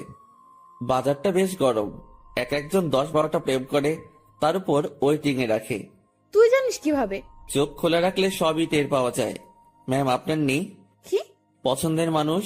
না রে, এসব পছন্দ টছন্দ আমার হয় না। আমাকে যে বুঝতে পারে তাকেই আমার পছন্দ। ও, আপনার বাবা আপনাকে বিয়ে দিবে না? কি সব প্রশ্ন যে করিস! বিয়ে দিবে না কেন? অবশ্যই দিবে। তাদের পছন্দেই বিয়ে করবেন। হ্যাঁ, এটাই তো স্বাভাবিক। হঠাৎ করে এই মাঝ রাস্তায় জ্যাম পড়ে যায়। কুয়াশা বেশি হওয়ায় সব গাড়ি চলাচল বন্ধ করে দেওয়া হয়েছে। ম্যাম গাড়ির হেডলাইটটা অফ করলো, তারপর কোথা থেকে যেন একটা চাদর বের করলো। আপনি কি এখন ঘুমাবেন? না, শীত করতেছে প্রচুর, গায়ের উপর দিয়ে রাখি। আমি বাইরে তাকালাম, কুয়াশায় কিচ্ছু দেখা যাচ্ছে না, তবুও তাকিয়ে আছি ম্যামের দিকে। তো আর তাকিয়ে থাকা যায় না, তার দিকে তাকালে চোখ ফেরানো যায় না, সেই জন্য তাকানোটাই বিপদ। কি রে, তুই এরকম চুপচাপ থাকবি? আমি আসলে তাকিয়ে থাকতে চাইনি, ভাবনার কথা বাস্তবে ভুলে বলে ফেললাম। কি তাকিয়ে থাকতে চাস মানে? না ম্যাম, মানে ওই যে আমার খুব শীত করতেছে, কথা থেকে বাঁচার জন্য বললাম। আগে বলবি না? আয় চাদরের মধ্যে। মনে মনে ভাবছি আরেক বিপদ। কি হলো, আয়। না ম্যাম, ঠিক আছে, শীত কমে গেছে। ভয় পাচ্ছিস তাই না? ভয় নেই, কাছে আয়। আরে খুব কাছে না, চাদরটা বড়, তুই একটু কাছে আসলেই হয়ে যাবে। একটু কাছে গেলাম, ম্যাম আমাকে চাদরের একটা মুড়ি দিল। আমি সেটা আমার পাশে ঘিরে পিঠের সাথে লাগিয়ে নিলাম। এবার আমি কাঁপতেছি, তবে সেটা শীতে না, ভয়ে। কাঁপুনি রেখে ম্যাম বলল, ওরে আল্লাহ, তোর এত শীত করতেছে? এখন ঠিক হয়ে যাবে। আমি জানি ঠিক হবে না। কথাটা বলে ম্যাম আমার খুব কাছে আসলো, তবে তার শরীরের সাথে কোনো স্পর্শ লাগেনি। অনেক চেষ্টা করে নিজের কাঁপুনি থামালাম। ম্যামের চোখে ঘুম ঘুম ভাব এসে গেছে। ম্যাম, আপনি তো ঘুমাচ্ছেন। কই না তো। আপনার কি খুব ঘুম পাচ্ছে? অনেক। ম্যাম ধীরে ধীরে বেশ সুন্দরী হয়ে উঠছে। শুনেছি সুন্দরী মেয়ে ঘুমালে আরো বেশি সুন্দরী লাগে। আজ সেটা সামনে থেকে দেখলাম। আমি যদি ওনার বর হতাম, এখন কাছে নিয়ে বুকের মধ্যে রাখতাম। পরক্ষণে মনে পড়ল, কি সব ভাবছি আমি। ছি ছি ছি, এসব কি আসছে মাথায়। ম্যাম ঘুমে আর ঠিক থাকতে পারে না, আমার খুব কাছে আসে, আমার কাঁধের উপর তার মাথা রাখার চেষ্টা করছে। এবার সব ভুলে যাই আমি, নিজে থেকে তার দিকে এগিয়ে যাই, আর উনি তার মাথা আমার কাঁধের উপর রাখে। বুকের মধ্যে হাতুড়ি পেটা হচ্ছে। ওনার নিঃশ্বাস আমার টি শার্টে লাগার পরপরই আমার কেমন যেন একটা অনুভূতি কাজ করছে। না পারছিলাম তখন বুঝতে, না পারছিলাম ভাবতে। কিছুক্ষণ ঘুমানোর পর ম্যাম জাগ না পায়, আমি জেগেই আছি। একটুর জন্য চোখ বন্ধ করিনি। ম্যাম উঠে দেখলো সে আমার কাঁধে মাথা রেখে শুয়ে আছে। ঘাটটা দ্রুত উঠিয়ে দিয়ে বলল, সরি সরি, আমি ঘুমের মধ্যে। ম্যাম আমি আপনার কাছে গিয়েছি, দেখছিলাম আপনি ঝিমুনি দিয়ে বারবার পড়ে যাচ্ছিলেন। হুম। ম্যাম লজ্জা পেয়েছে, লজ্জা মাখা মুখ নিয়ে বলল, রাত অনেক হয়েছে, এখন যা এনেছি সব খেয়ে নিই। জি ম্যাম, আপনার ইচ্ছে। তুই সব আমার উপর নির্ভর করিস কি জন্য? নিজে কিছু বলতে পারিস না? জি ম্যাম, এখনই খাবো। এই, সেটা আমার বলার পর। আমরা খাবার খাওয়া শুরু করলাম। হঠাৎ পুলিশ এসে নক করলো। আমরা গাড়ি থেকে নামলাম। ইরা পুলিশের সাথে কথা বলছিল। আপনারা কোথায় যাচ্ছেন? কুমিল্লা 14 গ্রাম। উনি আপনার কে হন? বর। উনি দূরে দাঁড়িয়ে আছেন কেন? ভয় পাচ্ছে নাকি? এই, তুমি এখানে আসো। মনে মনে বলছিলাম, ভয় পাবো না, পুলিশকে কি মিথ্যাটাই না বললো। আপনারা যে স্বামী স্ত্রী সেটা আমি বুঝবো কিভাবে? এইটারও প্রমাণ লাগবে। হ্যাঁ। আমার চাচ্চু আবু সাইদ পুলিশ কমিশনার। কি নাম বললেন? আবু সাইদ। উনি তো ঢাকায় থাকেন, তাই না? হ্যাঁ। আপনারা ঢাকা থেকেই আসছেন? হ্যাঁ, ঢাকা থেকেই তো আসবো। সাইদকে আমি চিনি, উনি আমার বন্ধু। দাঁড়াও, আমি এখনই ফোন করছি। তুমি আগে বললা না। সরি মামুনি। এরা তো পড়লো মহা বিপদে। তার চাচাকে যদি বলে দেয় বরকে নিয়ে ঘুরতে যাচ্ছে, তাহলে তো ইরা শেষ। এখন সে এই পুলিশকে না করতেও পারবো না। এদিকে তার চাচা ফোনটা রিসিভ করেছে। দুজন বন্ধু একে অপরের খোঁজ নেওয়ার পর পুলিশটা ইরার কথা বলল। ইরার চাচা বড় সড়ো এক ধাক্কা খেলো। পুলিশ আমাদের বিদায় জানালো। আমরা গাড়িতে গিয়ে বসলাম। ইরা তো ভয় শেষ। একটু পরেই ইরার ফোনটা বেজে উঠলো। তার চাচা কল করেছে। ইরা ফোনটা রিসিভ করলো। তুমি কোথায় আছো, কিভাবে আছো, কার সাথে আছো আমি জানতে চাচ্ছি না। যার সাথে থাকো না কেন তাকে কাল আমাদের বাসায় নিয়ে আসো, ঠিক আছে? জি চাচ্চু। ওকে। ইরার চাচা ফোন রেখে দেয়। ইরা আমাকে বলতে শুরু করলো, এখন কি হবে? আপনারই তো দোষ, আপনি মিথ্যা বলতে গেলেন কেন? সত্যি বললে যদি সমস্যা করতো তাই। আর আমি আগে থেকেই ভেবে রেখেছি কত সমস্যা হলে এগুলো বলবো। কিন্তু এই হারামি পুলিশটা যে চাচার বন্ধু কে জানতো? আচ্ছা, টেনশন করেন না, বাসায় গিয়ে সত্যি কথাটা বলে দিবেন, হয়ে যাবে। ভয়টা আমাকে নিয়ে না, তোকে নিয়ে। কেন? জানি না কি হবে। ওরা তোকে কি বলবে, আমি কিভাবে সামলাবো বুঝতে পারছি না। এই মুহূর্তে আমি বা তাকে কি বলবো বুঝতে পারছি না। ভাবছি এর সাথে থাকলেই সমস্যায় পড়তে হয়। ম্যাম বেশ টেনশনে পড়ে গেছে, একবার আমার দিকে তাকাচ্ছে, আরেকবার বাইরে। ম্যামের অবস্থা দেখে বেশ মায়াই হচ্ছিল। মিথ্যা বলে উনি বড় ফাঁসা ফেসে গেছেন। তার টেনশন কমানোর জন্য আমি তাকে ডেকে বললাম, ম্যাম। বল। আমি বলি কি, এত টেনশন করে লাভ নেই, যা হবার হবে।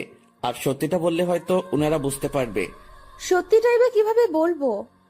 আমার তো তাদের সামনে কথা বলতে ভয়ে হাত পা কাঁপবে। আচ্ছা ম্যাম, ওনাদের সাথে আমি কথা বলবো। আরে তোর সাথে ওনারা কথাই বলবে না। সেটা দেখা যাবে, আগে তো বাসায় যাই। রাতটা কাটলো জেগে জেগেই। রাতের শেষ ভাগে যানজট কেটে গেল। আমরা ঢাকায় ফিরলাম আর সোজা ম্যামের বাসার সামনে পৌঁছে গেলাম। ম্যাম আমাকে বাইরে রেখে ভেতরে গেলেন। ভেতরে তার সাথে কি হচ্ছিল সেটা আমার কাছে অজানা। হয়তো তাকে বকা দিচ্ছে। কিছু সময় পর ম্যামের সাথে পুরো পরিবার আসলো। আমি তো দেখেই ভয়ে শেষ। ম্যামের বাবাকে দেখে আরো ভয় লাগছিল, কারণ উনি তো আমাকে চেনেন। স্যার আমার কাছে এসে বললেন, তুই আমাদের অফিসের পিয়ন তাই না? জি স্যার। আশেপাশে সবাই হেসে উঠল। ইরার চাচা তাকে ডেকে বলল, আরে এত মানুষ থাকতে তুই কিনা একটা পিয়নের সাথে লং ড্রাইভে গিয়েছিলি? ইরা চুপ, কারণ সে এখানে কিছুই বলতে সাহস পাবে না। চুপচাপ থাকতে হবে তাকে। তোকে যেন অফিসে না দেখি, ঠিক আছে? জি স্যার। আমি চলে আসলাম তাদের ওখান থেকে। বাইরে এসে দীর্ঘ একটা নিঃশ্বাস ফেললাম। যাক, তেমন বকা দেয়নি। ম্যামকেও হয়তো কিছু বলেনি। নিজের বাসায় আসলাম। 2 দিন পর খাওয়া দাওয়া বন্ধ হয়ে যাবে। বিছানায় শুয়ে শুয়ে ভাবছি, এখানে না থাকতে পারলে চলে যাব। দিনটা কোনো রকমে পার করলাম। পরদিন ঘুম থেকে জাগনা হয়েছে, কিন্তু বিছানা ছেড়ে উঠতে ইচ্ছা করছে না। মোবাইলটা হাতে নিলাম, দেখি বিকাশ কোম্পানি থেকে মেসেজ। বিরক্তি নিয়ে ফোনটা রেখে দিলাম। শুয়ে শুয়ে টাকার কথা ভাবছি। এমন সময় মনে হলো স্ক্রিনে মনে হয় কিছু দেখছিলাম। ঝটপট মোবাইলটা হাতে নিয়ে দেখি 25,000 টাকা আমার অ্যাকাউন্টে কে যেন পাঠিয়েছে। আর একটা মেসেজ আছে, এটা ম্যামের নম্বর। মেসেজটা সিন করে দেখতে পেলাম উনি শুধু ব্রেকআপ লিখে পাঠিয়েছেন।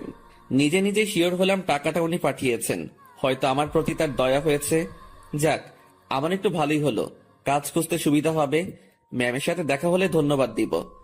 আমার রুমের দরজায় কারো নক। আলসিমি ছেড়ে উঠে দরজা খুললাম। পাশের বাসার বড় ভাই এসেছে, যার কাছ থেকে আমি টাকা ধার করে এনেছি। ভাই, আমার টাকাটা খুব প্রয়োজন, তুই যেভাবে পারিস টাকাটা দে। ভাই আমি তো বলেছি কয়েকদিন পর দিতে পারবো। না ভাই, আমার খুব দরকার। আচ্ছা আপনি বাসায় যান, আমি টাকা নিয়ে আসছি।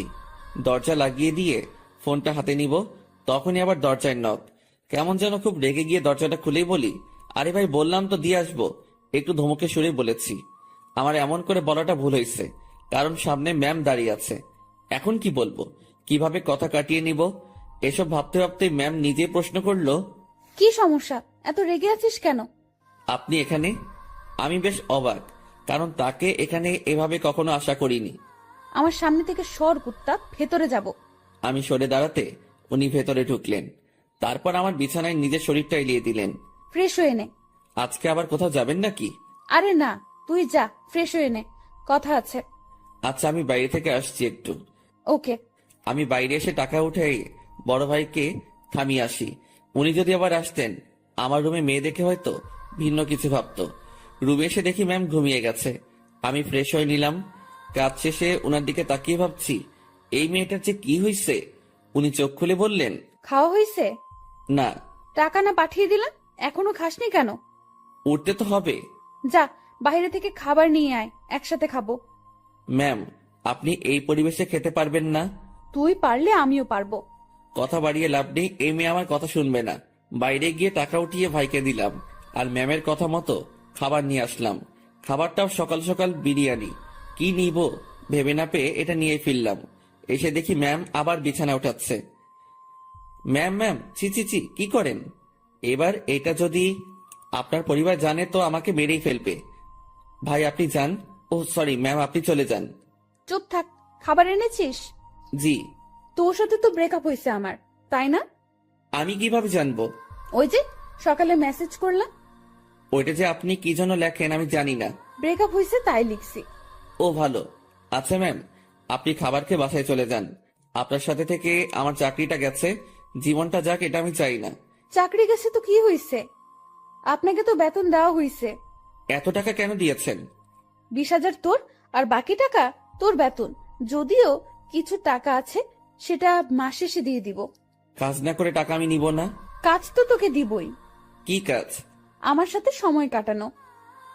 আমাকে তো পাইছেন। মানে কি? মানে বোঝেন না? আমি কি আপনার ওই বিএফ যে এইভাবে সময় দিব? তুই আমার মুখের উপরে কথা বলিস? Sorry ma'am. তোর সাথে কোনো কথা নেই। আপনি যেভাবে এসে আমার বিছানায় শুয়ে পড়লেন, আমি তো বেশ ভয় পেয়েছি, আর এখনো পাচ্ছি। এটা যদি আপনার বাসার কেউ জানতে পারে, তো আমাকে এখান থেকে পালাতে হবে। তুই পালিয়ে যাবি তাই না? তো পালাবো না? আমার কি জানের ভয় নেই? কে মারবে তোকে? আপনার পরিবারের সবাই মিলেই মারবে। ভালো তো, মায়ের খাবি। আপনাদের মাইর দিতে ভালোই লাগে। না, আমার এখানে থাকলে চলবে না, এই শহর ছাড়তে হবে। কি বললি? ম্যাম বসা থেকে উঠে দাঁড়ালো। আপনার টর্চারে এখান থেকে পালাতে হবে। ও তাই? হুম। এখান থেকে যেন পালাতে না পারিস, সেই ব্যবস্থা তো করতেই হয়। ম্যাম আমার দিকে এগিয়ে আসছে। একটু ভয় পেয়ে বললাম, মারবেন নাকি? না, অন্য কিছু করব। আপনি এভাবে তাকিয়ে আছেন কেন? আমার ভয় করে। এমনিতে কিন্তু কালকের ভয়ে এখনো ধুক ধুক করে উঠে, তার উপর আপনার এরকম চাহনি। আমার চোখে তুই ভয় দেখতে পাস? হ্যাঁ। ওকে, দেখাচ্ছি ভয়। ম্যাম আমার দিকে এগোচ্ছে, আর আমি পেছনের দিকে যাচ্ছি। একসময় আমার পিঠ দরজায় লেগে যায়। ম্যামও আমার খুব কাছে চলে আসে। তার শরীর থেকে সুগন্ধি আসছে। নিশ্চয়ই দামি পারফিউম ব্যবহার করেন। সবকিছু মিলিয়ে নেশা ধরিয়ে দেওয়ার মতো একটা সুবাস। আমার বুকের ভেতরের অবস্থা খারাপ। ম্যাম যে কি করবে এখন তার কিছুই টের পাচ্ছি না। আমি তার চোখের দিকে তাকিয়ে দেখি, তার চোখ হাসছে। না, আমি তার চোখের ভাষা কবে থেকে বোঝা শুরু করলাম। চোখ সরিয়ে নিলাম। ওই আমার দিকে তাকা। আবার তাকালাম। উপায় নেই, তাকাতেই হবে। এইভাবেই তাকিয়ে থাক। চোখ দিয়ে পানি বের হবে। হোক। আমার খুব লজ্জা লাগছে। এতটা কাছে আসলেন কেন? তুই পালিয়ে যেতে পারিস, তাই একটু আটকানোর চেষ্টা। জানি না এরপর থাকবি কিনা, চেষ্টা করে দেখতে সমস্যা কি? কি চেষ্টা করবেন? ইরা ম্যাম আমার নাকের সাথে নাক লাগালো। উনি মিটিমিটি হাসতেছেন। ওই অবস্থাতেই তিনি কথা বলা শুরু করলেন। মুভিতে তোর জায়গায় আমি থাকতাম, আর আমার জায়গায় তুই, কিন্তু এখানে ঠিক উল্টোটা হচ্ছে। আমি আর চোখ খুলে রাখতে পারলাম না, বন্ধ করে ফেললাম। চোখ খুলে রাখার শক্তি আমার নেই। আহারে আমার বেষ্টু। কথাটা বলে উনি আমার নাকে তার নাক ঘষা শুরু করলো। ম্যাম, একটু সরে দাঁড়ান। আগে বল পালাবি না? পালাবো না। প্রমিস কর। প্রমিস, পালাবো না। এভাবে হবে না। তাহলে? ইরা তার জামাটা সরিয়ে বলল, নাভি টাচ করে বলতে হবে। ওনার নাভি দেখেই আমি চোখ সরিয়ে ফেলি। অসম্ভব সুন্দর একটা জিনিস দেখলাম। চোখটা বারবার সেই দিকে তাকাতে চাইছিল। কোন রকম অন্যদিকে তাকিয়ে আছি। এই নে, এটা টাচ করে প্রমিস কর। ওইখানে টাচ করে শুধু শুধু? আমি তো বললাম প্রমিস। আমি বিশ্বাস করি না। ম্যাম, ওখানে আমি হাত দিতে পারবো না, যত যাই বলেন। কেন? আপনার যে বর হবে সেই দিবে। আচ্ছা, তুই আমার হবু বর, এখন নে টাচ কর। চিচি ম্যাম, কি বলেন? এক আদেশ এতবার দিতে পারবো না, কিন্তু আমি তোরে দিতে বলছি না। আমার লজ্জা করে। তোর লজ্জার আমি রাগাবিরা বলে দিলাম। ম্যামের মাথা পুরো গেছে মনে হয়, না হলে এসব কথা বলছে তাও আমাকে। ওনাকে জিজ্ঞেস করা ছাড়া কোনো উপায় নেই। ম্যাম এমন করতেছেন কেন? আমার গালে এক থাপ্পড় দিয়ে বলল, আমি যেটা বলি সেটা না করে তুই আমাকে উল্টো প্রশ্ন করতেছিস। তাহলে কি ধরবো? তো ভাবছি মায়ের খাবার থেকে ধরাই ভালো। আর সত্যি কথা বলতে, দেখার পর আমি লোভ সামলাতে পারছি না। আমি ওনার নাভির উপর জাস্ট হাতটা রাখলাম। উনি একবার চোখ বন্ধ করে আবার চোখ খুললেন। চুপ কেন? কথা দিলাম যাব না। গুড, এখন হাত সরিয়ে নে। ও সরি ম্যাম, আমার থেকে দূরে গেল, আমি বাঁচলাম। উনি আবার বলতে শুরু করলেন, বাবাকে চ্যালেঞ্জ করে আসছি, তোকেই বিয়ে করব আমি। ও আল্লাহ, না ম্যাম, এটা কি বলছেন আপনি? তুই বুঝবি না, আমি তোকে টাকা দেওয়ার পরেই ঝগড়াটা লাগছে। আমাকে নিয়ে পরিবারের সাথে ঝগড়া করতে গেছেন কেন? ওরা আমার চরিত্র নিয়ে কথা উঠাইছে, তারপর আমাকে বলেছে তোর সাথে নাকি আমার প্রেম আছে। আচ্ছা, মাথা ঠান্ডা করেন। হ্যাঁ, তোকে আমাদের বাসায় নিয়ে গেলে আমার মাথা ঠান্ডা হবে। ও আল্লাহ, এবার আমি শেষ। ম্যাম কি বলেন এগুলা? আমি কেন? ঝগড়ার সময় বলেছি আমি তোকে ভালোবাসি, তোকেই বিয়ে করব, আর তুই আমাদের বাসায়ই থাকবি। মানে আপনি আমার উপরে যাওয়ার টিকিট নিয়ে আসছেন তাই না? জানি না, ব্যাগপত্র গুছিয়ে নে আর আমার সাথে চল। এইমাত্র বললেন জাস্ট না পালালেই হবে, এখন আবার বলছেন আপনাদের বাসায় নিয়ে যাবেন। দেখে নিলাম তুই আমার উপর কতটা দুর্বল আর কতটা ভালোবাসিস। না, আপনি কি যে বলেন না, আমি আপনাকে সাধু, হইছে, অনেক হইছে। ড্যাব ড্যাব করে আমার দিকে তাকিয়ে থাকিস, আবার আমার নাভির দিকে তাকিয়েছিলি। আমি বুঝি না? ওনার যা কথার স্পিড আমি পেরে উঠছিলাম না। এখন ওনার বায়না আমাকে তাদের বাসায় নিয়ে যাবে। আর যাই হোক, নিজের জানটা অকালে চলে যাক সেটা আমি চাই না। আমি তো যাবনি, সেটাই মনে মনে ঠিক করলাম। এখন ম্যামকে বোঝাতে হবে, ম্যাম আমি যাব না। রুমে ছুরি নেই? কি করবেন? হাত কাটবো আমার। এই না। তোর সাথে কথা নেই, ব্রেকআপ, যা। তুই মানা করার কে? ছুরি কই সেটা বল। না না ম্যাম, যাব আমি। দ্রুত তোর কাপড় গুছিয়ে ব্যাগে ওঠা। ওকে ওকে, উঠাচ্ছি। না, তুই ভাঁজ করে দে, আমি উঠাচ্ছি। আমি কাপড়গুলো ভাঁজ করে দিচ্ছি আর ভাবছি এইরকম জেদ ধরা ভালোবাসার জন্য আমি তার সাথে চলে যাচ্ছি। এটা কি ঠিক হবে? আমি ইরাকে ভয় ভয় বললাম, ম্যাম একটা কথা। বল। দেখেন, এরকম জেদ ধরা ভালোবাসা নিয়ে আপনার সাথে যাচ্ছি, এর কি কোনো গ্যারান্টি আছে? নাকি সময় শেষ হলে, জেদ শেষ হলে তাড়িয়ে দিবেন? ইরা কেমন ঢং করে আমার দিকে তাকালো, মাথায় দুটো হাত রেখে বলল, আমাকে কি আগের দিনের গ্রামের মাতব্বর মনে হয় যে 4-5টা বিয়ে করব? বিয়ে একটাই, আর ভালোবাসা একটাই। আপনি কি আমাকে ভালোবাসেন? না। তো নিয়ে যাচ্ছেন কেন? একসাথে থাকতে থাকতে ভালোবাসাটা হয়ে যাবে। আচ্ছা চলেন। দাঁড়া, কিছু কথা বলে নেই। জি বলেন। আমাদের তো জয়েন্ট ফ্যামিলি, বাসায় প্রায় 50 জনের বেশি মেম্বার আছে। কেউ যদি বলে তুই কি কাজ করিস, কি বলবি তখন? এখন তো বেকার, কি আর বলবো, বেকারই বলতে হবে। না, তুই যে পিয়নের চাকরি করিস সেটা বলবি। চাকরিটা তো নেই। আছে। আপনি বললেই হলো নাকি? স্যার আমাকে মানা করে দিয়েছে। কোম্পানির 60% শেয়ার আমার। মালিক তাহলে কে? জি আপনি। আজ বাসায় আমার সাথে থেকে কাল সকালে দুজন একসাথে অফিসে যাব, ঠিক আছে? জি ম্যাম, ঠিক আছে। যানটা হাতে নিয়ে ওনার সাথে রওনা দিলাম। ম্যাম কখন কি করে বোঝা বড় দায়, তার মাথায় যে কি করে আল্লাহ জানে, আর উনিই জানেন। ওনার বাসার দিকে যতই অগ্রসর হচ্ছি ততই বুকের ধুকপুকুনিটা বাড়ছে। ম্যামের বাবাকে অফিসে দেখেই যে ভয় পেয়েছি, এখন তার সামনে থাকতে হবে, তাও আবার তার মেয়ের হবু জামাই হয়ে। ভাবতেই সারা শরীরে লোমগুলো দাঁড়িয়ে যাচ্ছে। ওনার বাসায় পৌঁছে গেলাম। গাড়ি যেখানে পার্ক করলো সেখানেই আরো অনেকগুলো গাড়ি। বাসাটা দেখে মনে হয় না এত লোক এখানে থাকে। এই, তুই আমার পিছু পিছু থাকবি, ওকে? জি ম্যাম, ওকে। বাসার ভেতরে ঢুকলাম। বসার ঘরে সবাই বসে আছে, কেউ কেউ আড্ডাতে মেতে আছে।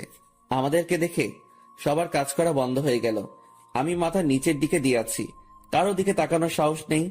এই ম্যামের জন্য আমি এই পরিস্থিতিতে পড়েছি। আমি ম্যামের কথা কেন শুনতেছি? আমি কি ওনাকে মনের অজান্তে ভালোবেসে ফেলেছি? না, ভাবনা ঢুকলে চলবে না, এখন অ্যাক্টিভ থাকতে হবে। ম্যাম যেটা বলবে সেটাই করতে হবে। ধীরে ধীরে বাসার সবাই চলে আসলো। ওনার বাবা মা তো প্রথম থেকেই এখানে ছিলেন। এই যে আমি আমার বরকে এনেছি, আজ থেকে ও এখানেই থাকবে। কেউ যদি আমাকে বাসা থেকে বের করে দেওয়ার কথা ভাবো তো আমার সম্পত্তি বুঝিয়ে দিয়ে তারপর বের করে দিও। তুই আমার মেয়ে। দেখো, ওর জেদ খুব। তুমি কিছু বলো না, ও ঠিক হয়ে যাবে। আর এই ছেলে তোর আমি। আমার দিকে তাকিয়ে কথা বলছে। আমি তো ভয়ে শেষ। ইরা, মা, তুই ওকে নিয়ে উপরে যা।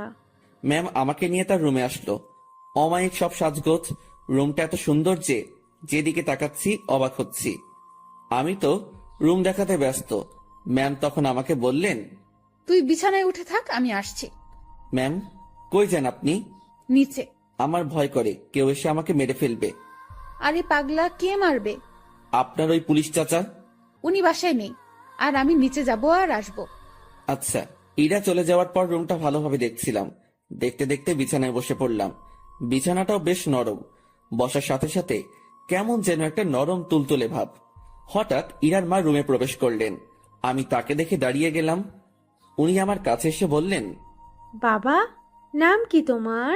জি শুভ। ও, ইরা হয়তো পাগলামি করে এমনটা করেছে। তোমার বাবা মা, ফ্যামিলি আছে, তারা এইসব শুনলে সমস্যা করবে। তুমি বিকেল পর্যন্ত থেকে চলে যেও, একটু পরে ওর রাগ কমে যাবে। আমি কিছু বলার আগেই রুমে ঢুকতে ঢুকতে ইরা বলল, ওর বাবা মা নেই, বিকেল পর্যন্ত রাখার জন্য ওনাকে আমি নিয়ে আসিনি। আর তোমাকে এসব বলতে কে বলেছে? দেখ ইরা, তোর বাবাকে তুই তো চিনিস। বাবাও আমাকে চেনে। বাইরের একটা ছেলে ধরে এনে এভাবে বাসায় ঢুকানো ঠিক হয়নি। লোকে খারাপ বলবে, সমাজ খারাপ বলবে। তো তোমরা সবাই আমাকে ওইসব বলেছিলে কেন, যে ওর সাথে আমার রিলেশন আছে? আচ্ছা, আমরা সবাই তোর কাছে ক্ষমা চেয়ে নিব। এখন তুই ছেলেটাকে বিদায় কর। না, ওকে আর কিভাবে বিদায় করব? ও আমাদের এখানেই থাকবে। মানে? আমার রাগটা কমে যাক, আমি বাবার সাথে কথা বলে নিব। তুমি যাও। তুই এখনই এসে তোর বাবার সাথে কথা বল। যাও তুমি, আমি আসতেছি। ইরার মা চলে যাওয়ার পর, ম্যাম আমি বলি কি, আপনার রাগ কমে যাওয়ার পর আমি চলে যাব। পরিবারের সাথে এমন করতে হয় না। সবাই যেটা বলে সেটার মধ্যে থাকাই ভালো। তোর থেকে ভালো বুঝি আমি। জি ঠিক আছে। তুই যে চলে যেতে চাস, তাহলে আমাদের বন্ধুত্বের কি হবে? এরকম বন্ধু পাওয়া অনেক মুশকিল। এখন পেয়েছি, কাছে রাখার চেষ্টা করব। তুই এখান থেকে যাওয়ার কথা মুখে আনবি না। আচ্ছা ম্যাম, আমার সাথে কিছু সময় কথা বলে তার বাবার কাছে যায়। সেখানে তার বাবার সাথে অনেক কথা হয়, আর সেগুলো আমাকে এসে ম্যাম বলা শুরু করলো। শোন, তোর চাকরি কনফার্ম। ড্রাইভিং করতে পারিস? না। ও আচ্ছা, বাবাকে সত্যি কথাটা বলে দিয়েছি। আর রাগের মাথায় তোর সাথে অনেক কিছুই করে ফেলেছি। তুই মন খারাপ করিস না। আর তুই আমার বন্ধু, তোকে দূরে সরিয়ে দেব না, কাছেই রাখছি আমার ড্রাইভার হিসেবে। আমি যেখানেই যাব তুইও সেখানে। খুশি তো? ম্যাম এত কিছু করলেন, আমার তো এ বাসার লোকজনদের দেখলে ভয় করে। আরে পাগল, ভয় কিসের? আর তুই থাকবি তো আমার সাথে, একা একা তো না। হুম। আর তোর থাকার জায়গাও আমার খুব কাছে। মানে? মানে পাশের রুমে। আমার রুম থেকে তোর রুম যেতে বাইরে দিয়ে ঘুরে যেতে হবে না। 2 রুমের মাঝেই একটা দরজা আছে, দেখবি? আয়। ম্যাম আমাকে নতুন রুমটা দেখিয়ে দিল। ম্যামের কোনো বান্ধবী আসলে এই রুমেই থাকতো। বন্ধু হিসেবে এটা আমার জন্য ফিক্সড। সেই যে এসে রুমে ঢুকেছি, বের হওয়ার নামই নেই। কিভাবে বের হব? বাইরে বের হওয়ার কথা মনে হলেই হাত পা ঠান্ডা হয়ে আসে। এই বাসার মানুষকে বড্ড ভয় হয়। তবে আমি জানি না তারা কেমন। বিকেলবেলা ম্যাম আমাকে নিয়ে বের হয়। ম্যাম গাড়ি চালাচ্ছে আর ধীরে ধীরে আমাকে সবকিছু শিখিয়ে দিচ্ছে। মন দিয়ে সব দেখছিলাম আর শুনছিলাম। সন্ধ্যায় আবার বাসায় ফিরলাম। বাসার কাজের লোকটা আমার খাবার রুমে এসেই দিয়ে যাচ্ছে। তার মানে বাকিদের সাথে খেতে হবে না। বাঁচা গেল। ম্যাম তার রুমে বসে অফিসের কাজ করছে, আর আমি আমার রুমে বসে কোনো কাজ নেই। একবার রুমের এপাশ থেকে ওপাশে যাচ্ছি, কখন আবার রুমের জানালা খুলে দিয়ে দাঁড়িয়ে থাকি। আমার তো আবার প্রকৃতি দেখার অভ্যাস। আর একটু রাত হলো। এবার নজর গেল নিজের ব্যাগের দিকে। ব্যাগ থেকে কাপড় এখনো বের করা হয়নি। বিছানায় ব্যাগ নিয়ে গিয়ে কাপড় বের করছিলাম, আর তখনই সেই সকালের কথা মনে পড়ে গেল। ম্যাম কি টর্চারটাই না করেছিল সকালবেলা, আর সেখানে ওনার কাছে আসা পেটে হাত রাখা। এসব মনে পড়তেই হাসি পেল। একা একা হাসছিলাম। হঠাৎ রুমের ভেতরের দরজায় নক। ম্যাম ডাকছে। তড়িঘড়ি করে উঠে গিয়ে দরজা খুলে দিলাম। জি ম্যাম আসুন। কি করতেছিস তুই? এই যে কাপড়গুলো বের করতেছি। তুই অনেক আলসে মানুষ তো। সেই সকালে আসছি, এখনো তুই কিছুই গুছিয়ে উঠতে পারিসনি। মনে ছিল না। ভাঁজ কর এখন। আমি আবার বিছানায় বসে কাপড় ভাঁজ করায় মন দিলাম। ম্যাম আমার গা ঘেঁষে বসলো। উনি খুব কাছে বসেছিল, তাই বললাম, ম্যাম একটু দূরে বসেন, সমস্যা হচ্ছে। কথাটা বলেই মনে হয় জীবনে সব থেকে বড় একটা ভুল করলাম। কথাটা বলার সাথে সাথে ম্যাম চোখ লাল করে ফেললেন। দেখে বোঝাই যাচ্ছিল বেশ রাগ করেছে। ফর্সা মানুষ, তার শরীরে রক্তগুলো সব চোখ মুখ গালে এসে জড়ো হচ্ছিল। দেখে এমনটাই মনে হচ্ছে। উনি উঠে দাঁড়ালেন আর তার রুমে চলে গেলেন দরজা না লাগিয়ে। আমি বিছানায় বসে আছি, ভাবছি ভুল যা করার তা তো করেই ফেলেছি। আমার জীবনে সুখ নেই, শুধু সমস্যা আর সমস্যা। কাপড় আর ব্যাগ ফেলে রেখেই পা টিপে টিপে তার রুমের দিকে এগোতে থাকলাম। উকি দিয়ে দেখি আমার মতোই জানালা খুলে দাঁড়িয়ে আছে, বারবার চোখ মুছছে। ওনার রাগ ভাঙাতে ওনার খুব কাছে গিয়ে দাঁড়াতে হবে, তাছাড়া এর বিকল্প কোনো উপায় নেই। আমি পা টিপে টিপে তার কাছে গেলাম।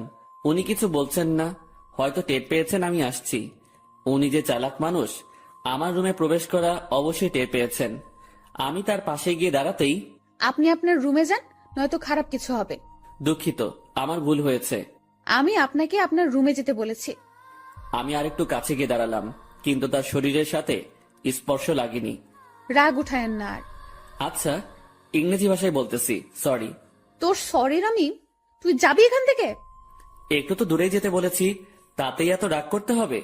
আমি তো দূরের মানুষ, দূরেই থাকবো, তাই না? না, কাছের মানুষ। না না, কাছের মানুষ তো দূরে থাকে না, কাছেই থাকে। সরি, আমি বুঝতে পারিনি। আমার বলাটা ঠিক হয়নি, আপনার কাছে আসাটা ঠিক ছিল। রাত হয়েছে, রুমে গিয়ে ঘুমিয়ে পড়ো, সকালে অফিস আছে। রাগ কমেছে তো আপনার? কমে যাবে। এত অভিমানী আমি কখনো দেখিনি। আমি নিজেই নিজেকে প্রশ্ন করলাম, আমি ভুল করছি না তো? উনি এত বন্ধুত্বের কথা বলতেছেন, আমি তো তার ডাকে একটুও সাড়া দিচ্ছি না। আমার কি দূরে থাকাটা ঠিক হচ্ছে? উনি তো তার বন্ধুর জন্য অনেক কিছুই করেছে, আমি তো কিছুই করতে পারলাম না, বা এখনো কিছু করিনি। আমি কি তার বন্ধুত্বের ভালোবাসায় সাড়া দিব? মনের সাথে বোঝাপড়া যখন শেষ হলো, তখন আমি তার ডান হাতটা আমার দু হাতের মধ্যে রেখে বললাম, এই তো কাছে এসেছি, আর দূরে যাওয়ার কথা বলবো না। অমন ভুল কখনো হবে না, সরি। সত্যি তো? উনার কণ্ঠ শুনে মনে হচ্ছিল অভিমানটা অনেকটাই কমেছে। কেন যে ম্যাম এমনটা করে? ম্যাম, এখন যাই তাহলে। কাছে থাকতে ভালো লাগছে না। আপনি তো বললেন কাল অফিস আছে, আমাকে ঘুমাতে বললেন। পরে ঘুমাবি। ম্যাম আনমনে জানালা দিয়ে বাইরে তাকিয়ে আছেন। তার ডান হাতটা তখনই আমার দু হাতের মধ্যে এক অন্যরকম ভালো লাগা কাজ করছিল তখন। সেটা যে কি আমি ঠিক বলতে পারবো না। আমি ম্যামের মুখের দিকে তাকালাম, দেখি মিটিমিটি হাসছে। আমি তার হাসি দেখে প্রশ্ন করেই বসলাম, এভাবে আনমনে বাইরে তাকিয়ে কি দেখেন? বাইরে কি দেখি? তোকে। আমাকে মানে? আরে পাগলা, তুই আমার জীবনে এমন ভাবে আসলি, মানে আমি ভাবতেই পারিনি। তোর মতো একটা গাধা, তবে ভালো মানুষের সাথে বন্ধুত্ব হয়েছে। তবে আমার পোড়া কপাল। কেন? তুই আমাকে দেখে ভয় করিস, তেমন কথা বলতে চাস না। আমি যা বলি শুধু সেটাই করিস। আর কি করব? যাই হোক, সব ঠিক হয়ে যাবে। যা, এখন ঘুমিয়ে পড়। আচ্ছা, গুড নাইট। Good night. পরদিন সকালবেলা থেকে অফিস করা শুরু করলাম। ম্যামের সাথেই সবসময় থাকা, উনি যা বলে সেগুলো শোনা এবং করা, এগুলোতেই ব্যস্ত। দিনকে দিন যাচ্ছিল, আমার অবস্থা ততই ভালো হচ্ছিল। ম্যামের সাথে কথা বলতে এখন আর ভয় লাগে না। কোনো কিছু লাগলে সোজা সাপটা বলে দেই। এদিকে ড্রাইভিংটাও একটু একটু শিখেছি। তাদের বাসার দু একজনের সাথে কথাও হয়েছে। মোটামুটি সবকিছু স্বাভাবিকের দিকেই বলা যায়। কিন্তু এমনটা একটা দিন আসলো, সেদিন আমার স্বাভাবিক মন আর ঠিক থাকলো না। ম্যামের বাবা ম্যামের বিয়ের জন্য ছেলে দেখেছে। আজ অফিসে যাওয়া হয়নি আমাদের, কারণ ছেলেপক্ষ দেখতে আসবে। কিন্তু আমার কেমন জানি ভয় ভয় লাগছে। বারবার মনে হচ্ছে ওনার বিয়ে হওয়ার কি দরকার? এমন থাকলেও তো পারে। আমি যা ভাবছি সেটা তো ভুল, বিয়ে তো হবেই। আমি আমার রুমে বসে ছটফট করছিলাম। ম্যামের রুমে বারবার উকি দিচ্ছি। উনি বেশ স্বাভাবিকভাবেই আছেন। দেখে মনে হচ্ছে না উনি কোনো টেনশন বা ভয় আছেন। তাহলে আমি ভয় করছি কেন? আমি তাকে হারানোর ভয় করছি না তো? ছি ছি, তাকে হারানোর কি আছে? সে তো আর আমার না। ম্যাম আমাকে বলেছিল উনি আমাকে ভালোবাসেন, সেটা ছিল বন্ধুত্বের। আর আমি যেটা ভাবছি সেটা তো অন্য কিছু। না, নিজের মনের অজান্তেই তাকে ভালোবেসে ফেললাম। এসব কখন হলো? আমি তো এইরকম কিছু ভাবিনি তার সম্পর্কে। পরক্ষণে মনে হলো আমি তার চিন্তায় দিন পার করেছি, সেখান থেকেই এই অবস্থা। নিজের রুমে আর থাকতে পারলাম না। বিছানা থেকে উঠে ম্যামের রুমে চলে গেলাম। ম্যাম বসে বই পড়ছেন। আমাকে দেখে বললেন, কিছু বলবি? বল। আপনাকে দেখতে আসছে। তুই তো জানিস, নতুন করে প্রশ্ন করার কি আছে? যদি তারা আপনাকে পছন্দ করে, আপনি কি রাজি হবেন? ছেলে যদি ভালো হয়, পরিবার যদি ভালো হয়, তাহলে মানা করব কেন? তাই ঠিক। এটাই বলতে আসছিলি? না। সকাল সকাল তোতলানো শুরু করেছিস। কিছু হয়েছে? একটা কথা বলার ছিল। ম্যাম আমার দিকে তাকিয়ে বইটা বন্ধ করে পাশে রাখলো। তারপর আমাকে তার সামনাসামনি বসতে বলল। তোকে দেখে মনে হচ্ছে আমাকে কিছু বলতে চাচ্ছিস, কিন্তু ভয় করতেছিস। হ্যাঁ, ওই রকমই। ভয় নেই, বল। কিছু বলবেন না তো? আরে আমি তোর বন্ধু না, তোকে কি বলবো পাগল? ভয় নেই, বল। আপনি আপনার বাবাকে বলে বিয়েটা ক্যান্সেল করে দেন। ওই বিয়ে তো ঠিকই হয়নি, এখনই কিভাবে ক্যান্সেল করে দিব? আর কেন ক্যান্সেল করব? আরে আপনি চলে গেলে আমি কিভাবে থাকবো? ওই কিভাবে থাকবি মানে? তুইও থাকবি বাসার বাকি যারা যেভাবে আছে সেভাবে। আমাকে ছাড়া আপনি কি থাকতে পারবেন? ম্যাম আমার দিকে এক দৃষ্টিতে তাকিয়ে আছে। আমার কথা শুনে হয়তো সে অবাক হয়েছে। এই বাসায় বিয়ে করেন? মানে তোর মাথা গেছে নাকি? I love you. মুখ ফসকে হোক আর যেভাবেই হোক কথাটা বলে ফেললাম। মনে মনে ভাবছিলাম বাংলায় বলবো, কিন্তু মুখ থেকে ইংরেজিতেই বেরিয়ে গেল। আমার কথা শুনে ম্যাম মিটি মিটি হাসতেছেন। তুই যা বললি ভেবে বলেছিস? না, কেন? ভাবার কি আছে? আমার যেটা নিয়ে ভয় হয়েছে সেটার জন্য বলেছি এটা। কি নিয়ে ভয় হয়েছে? আপনার চলে যাওয়া। আমি চলে গেলে তো কি হয়েছে?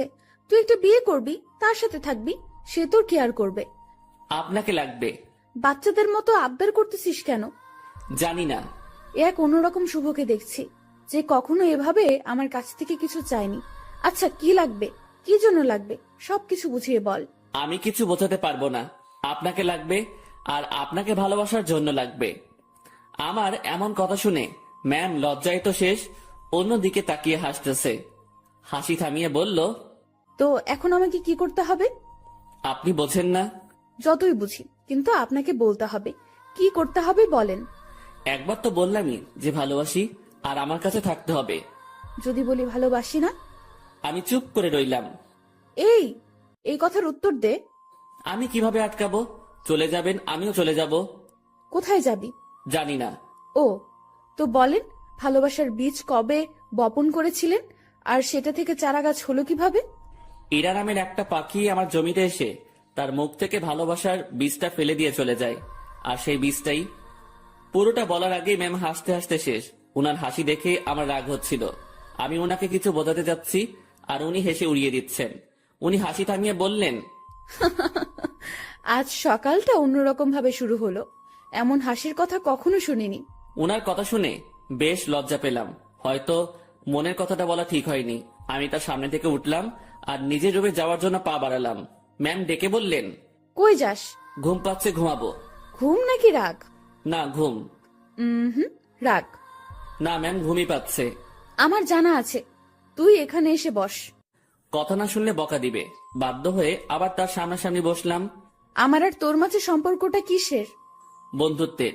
তো আমি কি বন্ধুর কথা শুনে হাসতেও পারবো না? পারবেন। আর হাসলেন তো? কথার মাঝে এমন রাগ সুর ভাসতেছে। না, রাগ করিনি।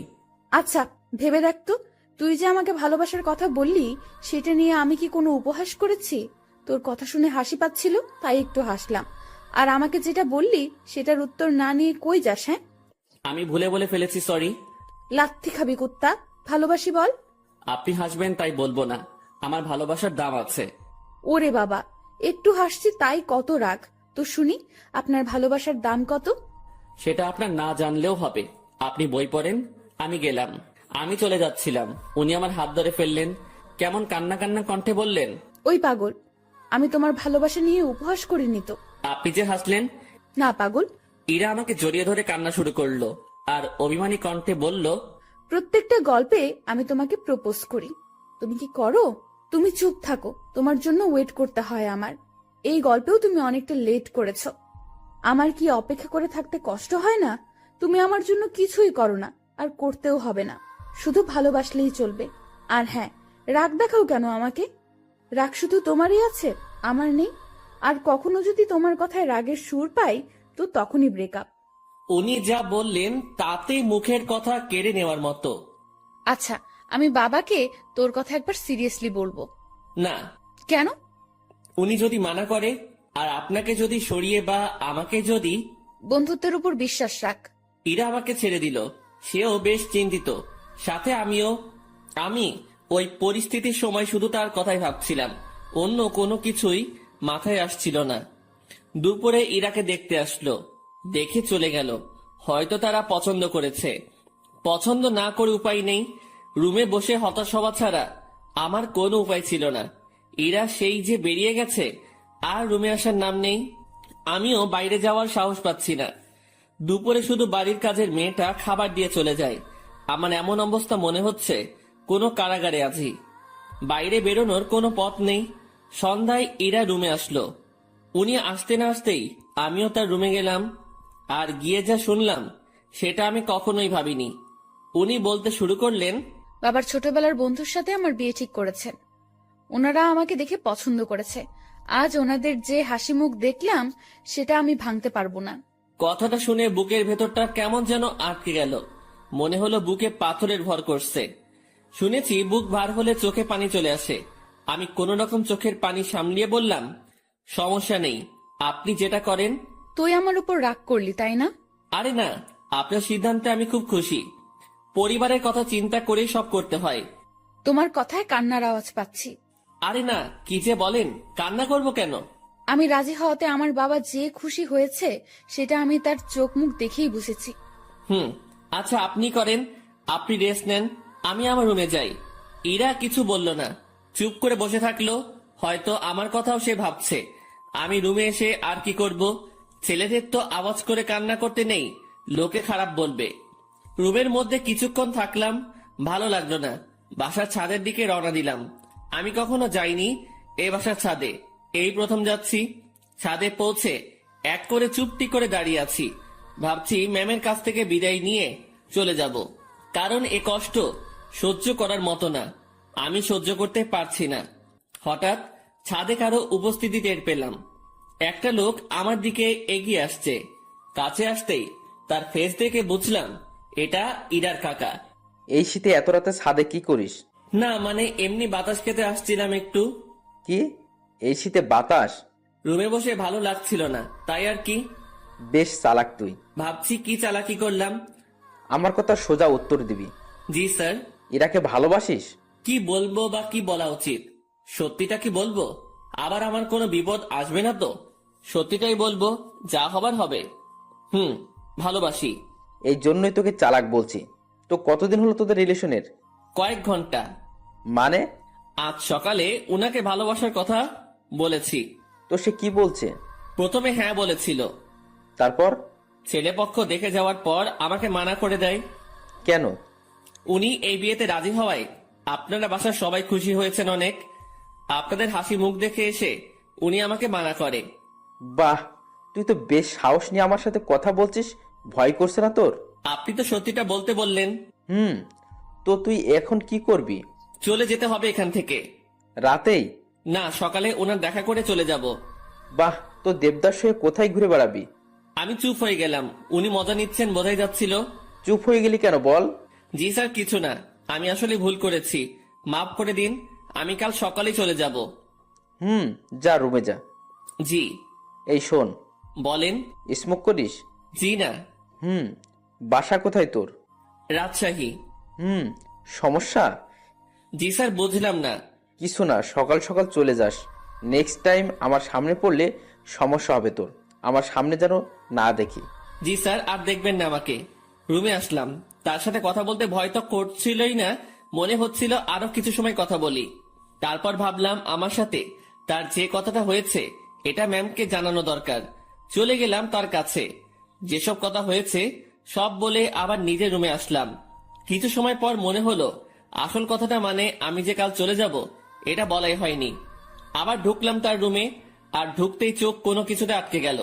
উনি ড্রেস চেঞ্জ করছিলেন, যা দেখার আমার চোখ দেখে ফেলেছে, আমার কোনো দোষ নেই। আমি নিজেই অন্যদিকে ঘুরে রুমে চলে আসবো, তখনই উনি বললেন, এই দাঁড়া। ম্যাম আমি কিছু দেখিনি। কিছু দেখা না দেখার কথা আমি বলিনি। কি বলতে আসছিলি সেটা বল। আমি কাল সকালে চলে যাচ্ছি। আরে, অন্যদিকে ঘুরে আছিস কেন? আমার শরীরে পোশাক আছে, এখন এইদিকে তাকা। ঘুরে তার দিকে তাকালাম, এখন সব ঠিকঠাক আছে। কি যেন বলতেছিলি? এত জায়গা থাকতে রুমে ড্রেস চেঞ্জ করতে হবে কেন? এইটা বলতে আসছিলি? না। তুই বলবি নাকি মাইক শুরু করব? বলছি আমি কাল সকালে চলে যাচ্ছি। কোথায়? আমার গ্রামের বাড়ি। কেন? আমি এখানে থাকতে পারছি না, দম বন্ধ হয়ে আসছে। এতদিন তো দম বন্ধ হয়নি, আজ হচ্ছে কেন? দেখেন, ভালোবাসার মানুষটি চোখের সামনে থেকে এভাবে হারিয়ে যাবে, আমি এটা দেখতে পারবো না। তুই যদি যাস ব্রেকআপ করে তারপর চলে যাবি। ঠিক আছে, ব্রেকআপ। যা বলার বলে এসে কম্বল মুড়ি দিয়ে শুয়ে পড়লাম। ওনার কথা ভাবতে ভাবতে চোখের পাতাটা বন্ধ হয়ে গেল। রাত তখন কত হয়েছে আমি জানি না। আমার কম্বলের নিচে কাউকে অনুভব করলাম, কেউ একজন এখানে এসে শুয়ে আছে। নিজের ঘুম ভাঙাতে চোখ খুললাম, কম্বলটা মাথার উপর থেকে সরিয়ে দেখি ইরা আমার পাশে শুয়ে আছে। আমি উঠে বসাতে ফেল করে আমার দিকে তাকিয়ে আছে। উনাকে দেখে অবাক হয়ে যাই আমি। কয়েকদিন পরে যার বিয়ে সে আমার রুমে আমার সাথে একই বিছানায় এসে শুয়ে আছে। এর মতলবটা কি? যেমন ছিলি তেমন করে শুয়ে থাক। আপনি এখানে কি করেন? দেখছিস না শুয়ে আছি? আপনার রুমে যান। এখানে কি? এটাও আমার রুম। এভাবে এত কাছে আসা ঠিক না। কোনটা ঠিক তোকে বলতে বলছি আমি? যেমনটা ঘুমিয়েছিলি তেমনটাই ঘুমিয়ে থাক। শোনেন, আপনি আমাকে কিছু বলতে দিল না।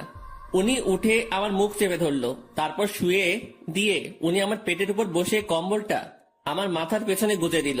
তারপর তার ফোনের লাইট অন করে সাইডে রাখলো। ম্যাম তার পা দুটো ভাঁজ করে ভালোভাবে আমার পেটের উপর বসলো, তারপর তার হাত দুটো গালে রাখলো। বাইরে থেকে এই অবস্থা দেখে মনে হবে একটা ত্রিভুজের মতো, ভেতরে আলো থাকায় ছোট্ট একটা 3 কোণা ঘরের মতোই লাগছিল। তারপর তোর সাহস কি করে হয় আমার সাথে ব্রেকআপ করার? আমি চুপ। শুভ, উত্তর দে, না হলে তোর খবর আছে। আপনার যাতে ভালো হয় সেই জন্যই করেছি। তুই ব্রেকআপ করার কে? করলে আমি করব। আমি করতে পারি না। তুই কেন করবি? ভালো তো আমি বাসি, ব্রেকআপ আমি করব। আর আমি কি ভালোবাসি না?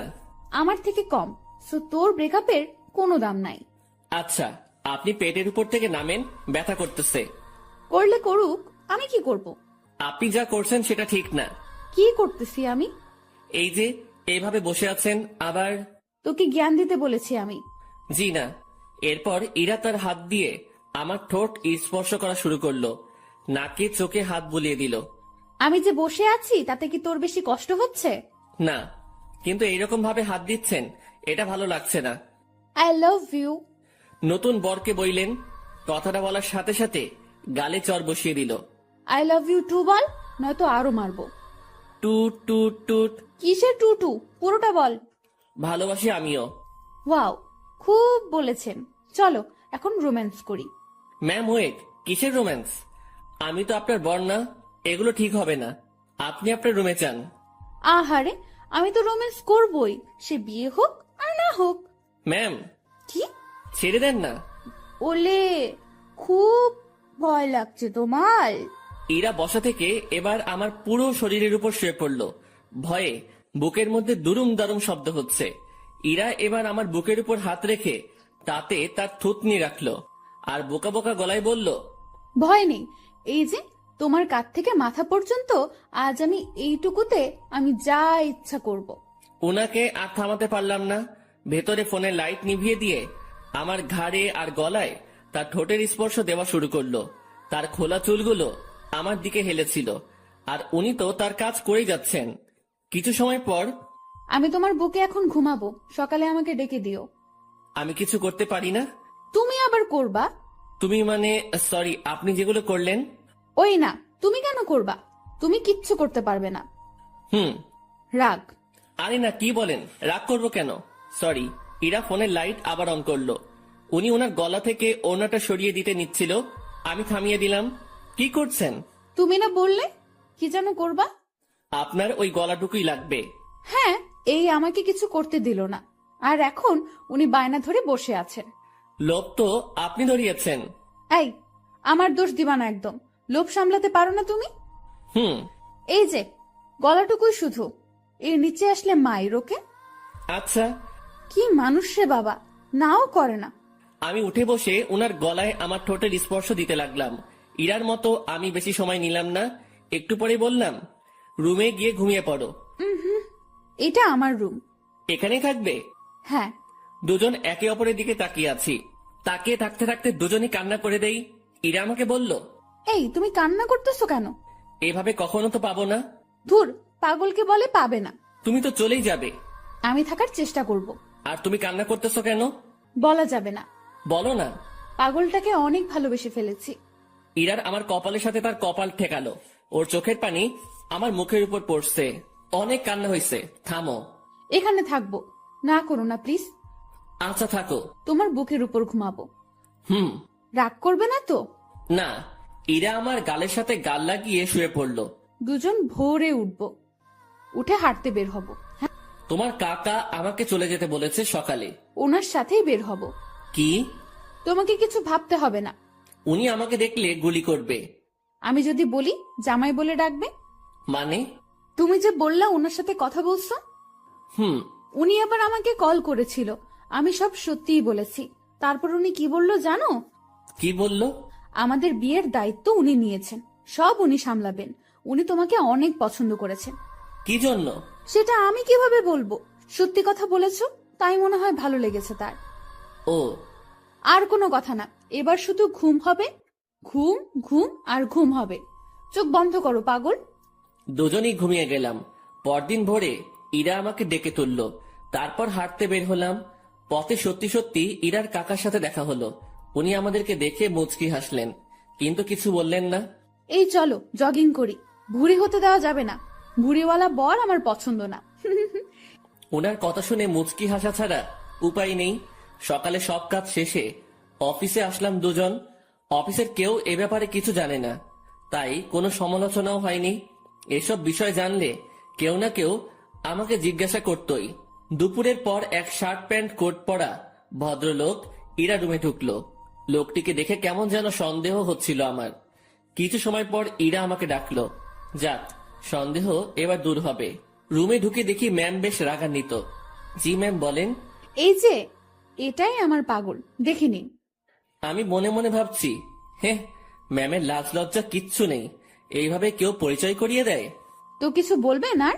এরকম একটা ছেলেকে আপনার পছন্দ? ওর কিছু আছে? দেখতে তো কেমন জানি লাগে।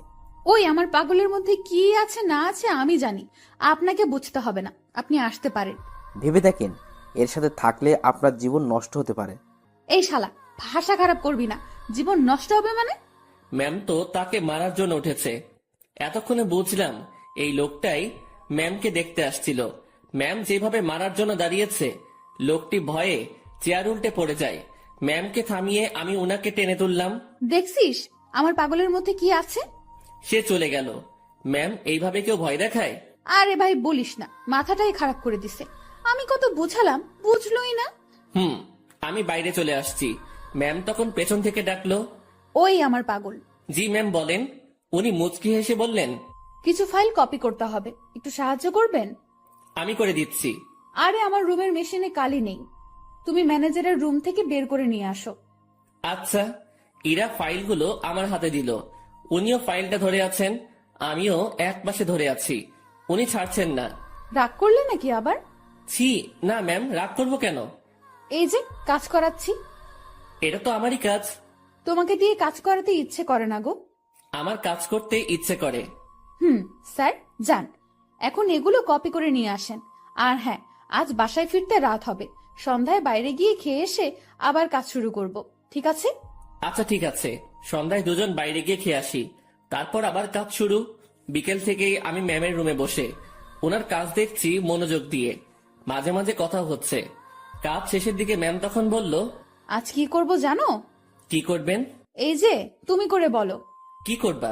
এক জগ চা বানিয়ে দুজন রাত 10টার পর ছাদে যাব। কেন? গল্প করব। এই ঠান্ডায় ছাদে? রুমেই তো ভালো। আরে না, ছাদে আগুনের ব্যবস্থা করব। তুমি আমি পাশাপাশি বসে চা পান করব আর গল্প করব। আর স্যার, মানে আপনার বাবা যদি দেখে? ও পাগল রে পাগল, কাকা তো বাবাকে সব বলে দিয়েছে। বাবা আবার তার বন্ধুকে মানা করে দিয়েছে। আর সেই জন্যই ছেলেটি আমার কাছে আসছে রিকোয়েস্ট করার জন্য, যাতে আমি মানা না করি। তারপর তোমার কথা বললাম, তোমাকে দেখালাম। ও, এই ব্যাপার? জি, এখন বাসায় সব চলবে। সব চলবে মানে? বাসায় চলো, বাসায় গিয়েই বুঝাবো নি। ঠিক আছে পাগল? কাজ শেষে আমরা বাসায় আসলাম। প্রতিদিনের মতো আজ আমাকে আর একা খেতে হলো না, সবার সাথে বসে খাচ্ছি। বেশ ভয় নিয়েই টেবিলে বসে আছি। ধীরে ধীরে সবার সাথে পরিচিতি হলাম। খাওয়া শেষে ইরার বাবা আমাকে ডেকে বাইরে নিয়ে গেলেন। দেখো, বাসার সবাই তোমাকে মেনে নিচ্ছে, শুধু আমি বাদে। এর পেছনে কারণও আছে। তুমি সামান্য একটা মানুষ, কত বড় ফ্যামিলির দিকে হাত বাড়িয়েছো সেটা খেয়াল করেছো? ধরো কাল তোমাদের বিয়ে দিয়ে দিলাম, তারপর আমার মেয়েকে নিয়ে উঠাবে কোথায়? স্যার, বেয়াদবি মনে না নিলে একটা কথা বলি। বলো। আপনার মেয়ে বলেছে ও কাজ করে খাওয়াবে কিছুদিন। এর মাঝে আমিও কিছু একটা করে ফেলতে পারবো ওর সাহায্যে। আমরা এমনটাই ভেবেছি। ও, বউয়ের হাতের কামাই খাবে? না, বন্ধুর হাতের কামাই খাবো। মুখের উপর কথা বলছো। আমি তো বলেই নিলাম, কিছু মনে করবেন না। ওকে, 2 দিন পর তোমাদের বিয়ে। সমাজের নিয়ম অনুযায়ী আমার মেয়েকে নিয়ে বাসা থেকে বেরিয়ে যাবে। কোথায় যাবে সেটা আমি জানি না। ওকে? জি স্যার। কথাটা ইরাকেও জানিয়ে দিও। জি। ইরার বাবা আমাদের উপর বেশ রেগে আছেন। রাগাটাই স্বাভাবিক, যা কাজ করেছি। বাইরে দেরি না করে ইরার কাছে গেলাম, গিয়ে কথাগুলো বললাম। এত তাড়াতাড়ি বিয়ে? ভাবলাম মাসখানেক একটু প্রেম টেম করবো, এখানে ওখানে ঘুরতে যাব, সেগুলো মনে হয় আর হবেই না। বিয়ের জন্য প্রস্তুতি নিতে হবে। হ্যাঁ, আগে তো বাসা ঠিক করতে হবে। তুই বেটা তো টেনশন নিতেছিস কেন? তুই বাবাকে বলেছিস বন্ধুকে বিয়ে করতেছিস, তাই না? হুম। তো তোর বন্ধু থাকতে এত টেনশন কেন? শোন, আমি একটা ফ্ল্যাট কালকের মধ্যে কিনে নেব। আর হ্যাঁ, সংসার করতে অনেক কিছুর প্রয়োজন, সেগুলোও কিনতে হবে। হুম। বিয়ের পর সংসারে তুমি আমি 50-50 খরচ দিব। আমি এত টাকা কই পাবো? ও হ্যাঁ, তাও তো একটা কথা। আচ্ছা শোন, উপায় একটা বের করেছি। আমি দিব 80%, আর তুই 20%, আর ভালোবাসা দিবি তুই 99%, আর আমি 1%। কি? না, আপনি আমাকে ভালোবাসবেন না। যদি সংসারে 50-50 খরচ দিতে পারেন, ভালোবাসাটাও তেমনই ভাগ হবে। এটা কোনো কথা? তো নিজেদের মধ্যে রাজনীতি করাটা কি ঠিক? দেখ, আন্দোলন করতে থাক, কাজ হয় কিনা। মনটা একটু নরম করেন। আপনি যদি আমাকে 100% ভালোবাসা দেন, তো ভালোবাসার পিপাসায় আমি তো মারা যাব। ওই মুখে ওসব মারা যাওয়ার কথা আনবি না।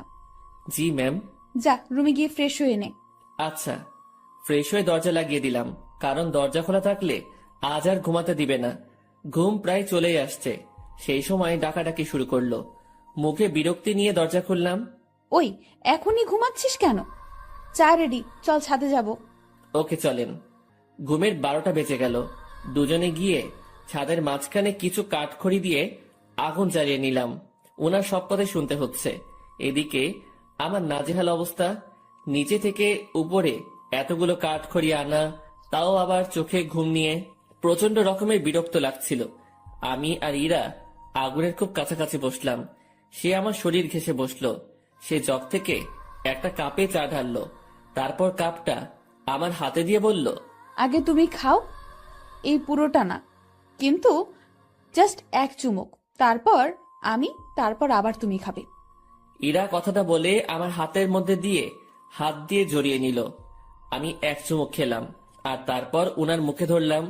আমি যে জায়গাটায় ঠোঁট লাগিয়েছিলাম, ঠিক সেখানে সে ঠোঁট লাগিয়ে চা খেলো। খাওয়া শেষে ইরা আমার কাঁধে মাথা রাখলো। ওই একটা গল্প বলো। রুমে গিয়ে বলবো নি?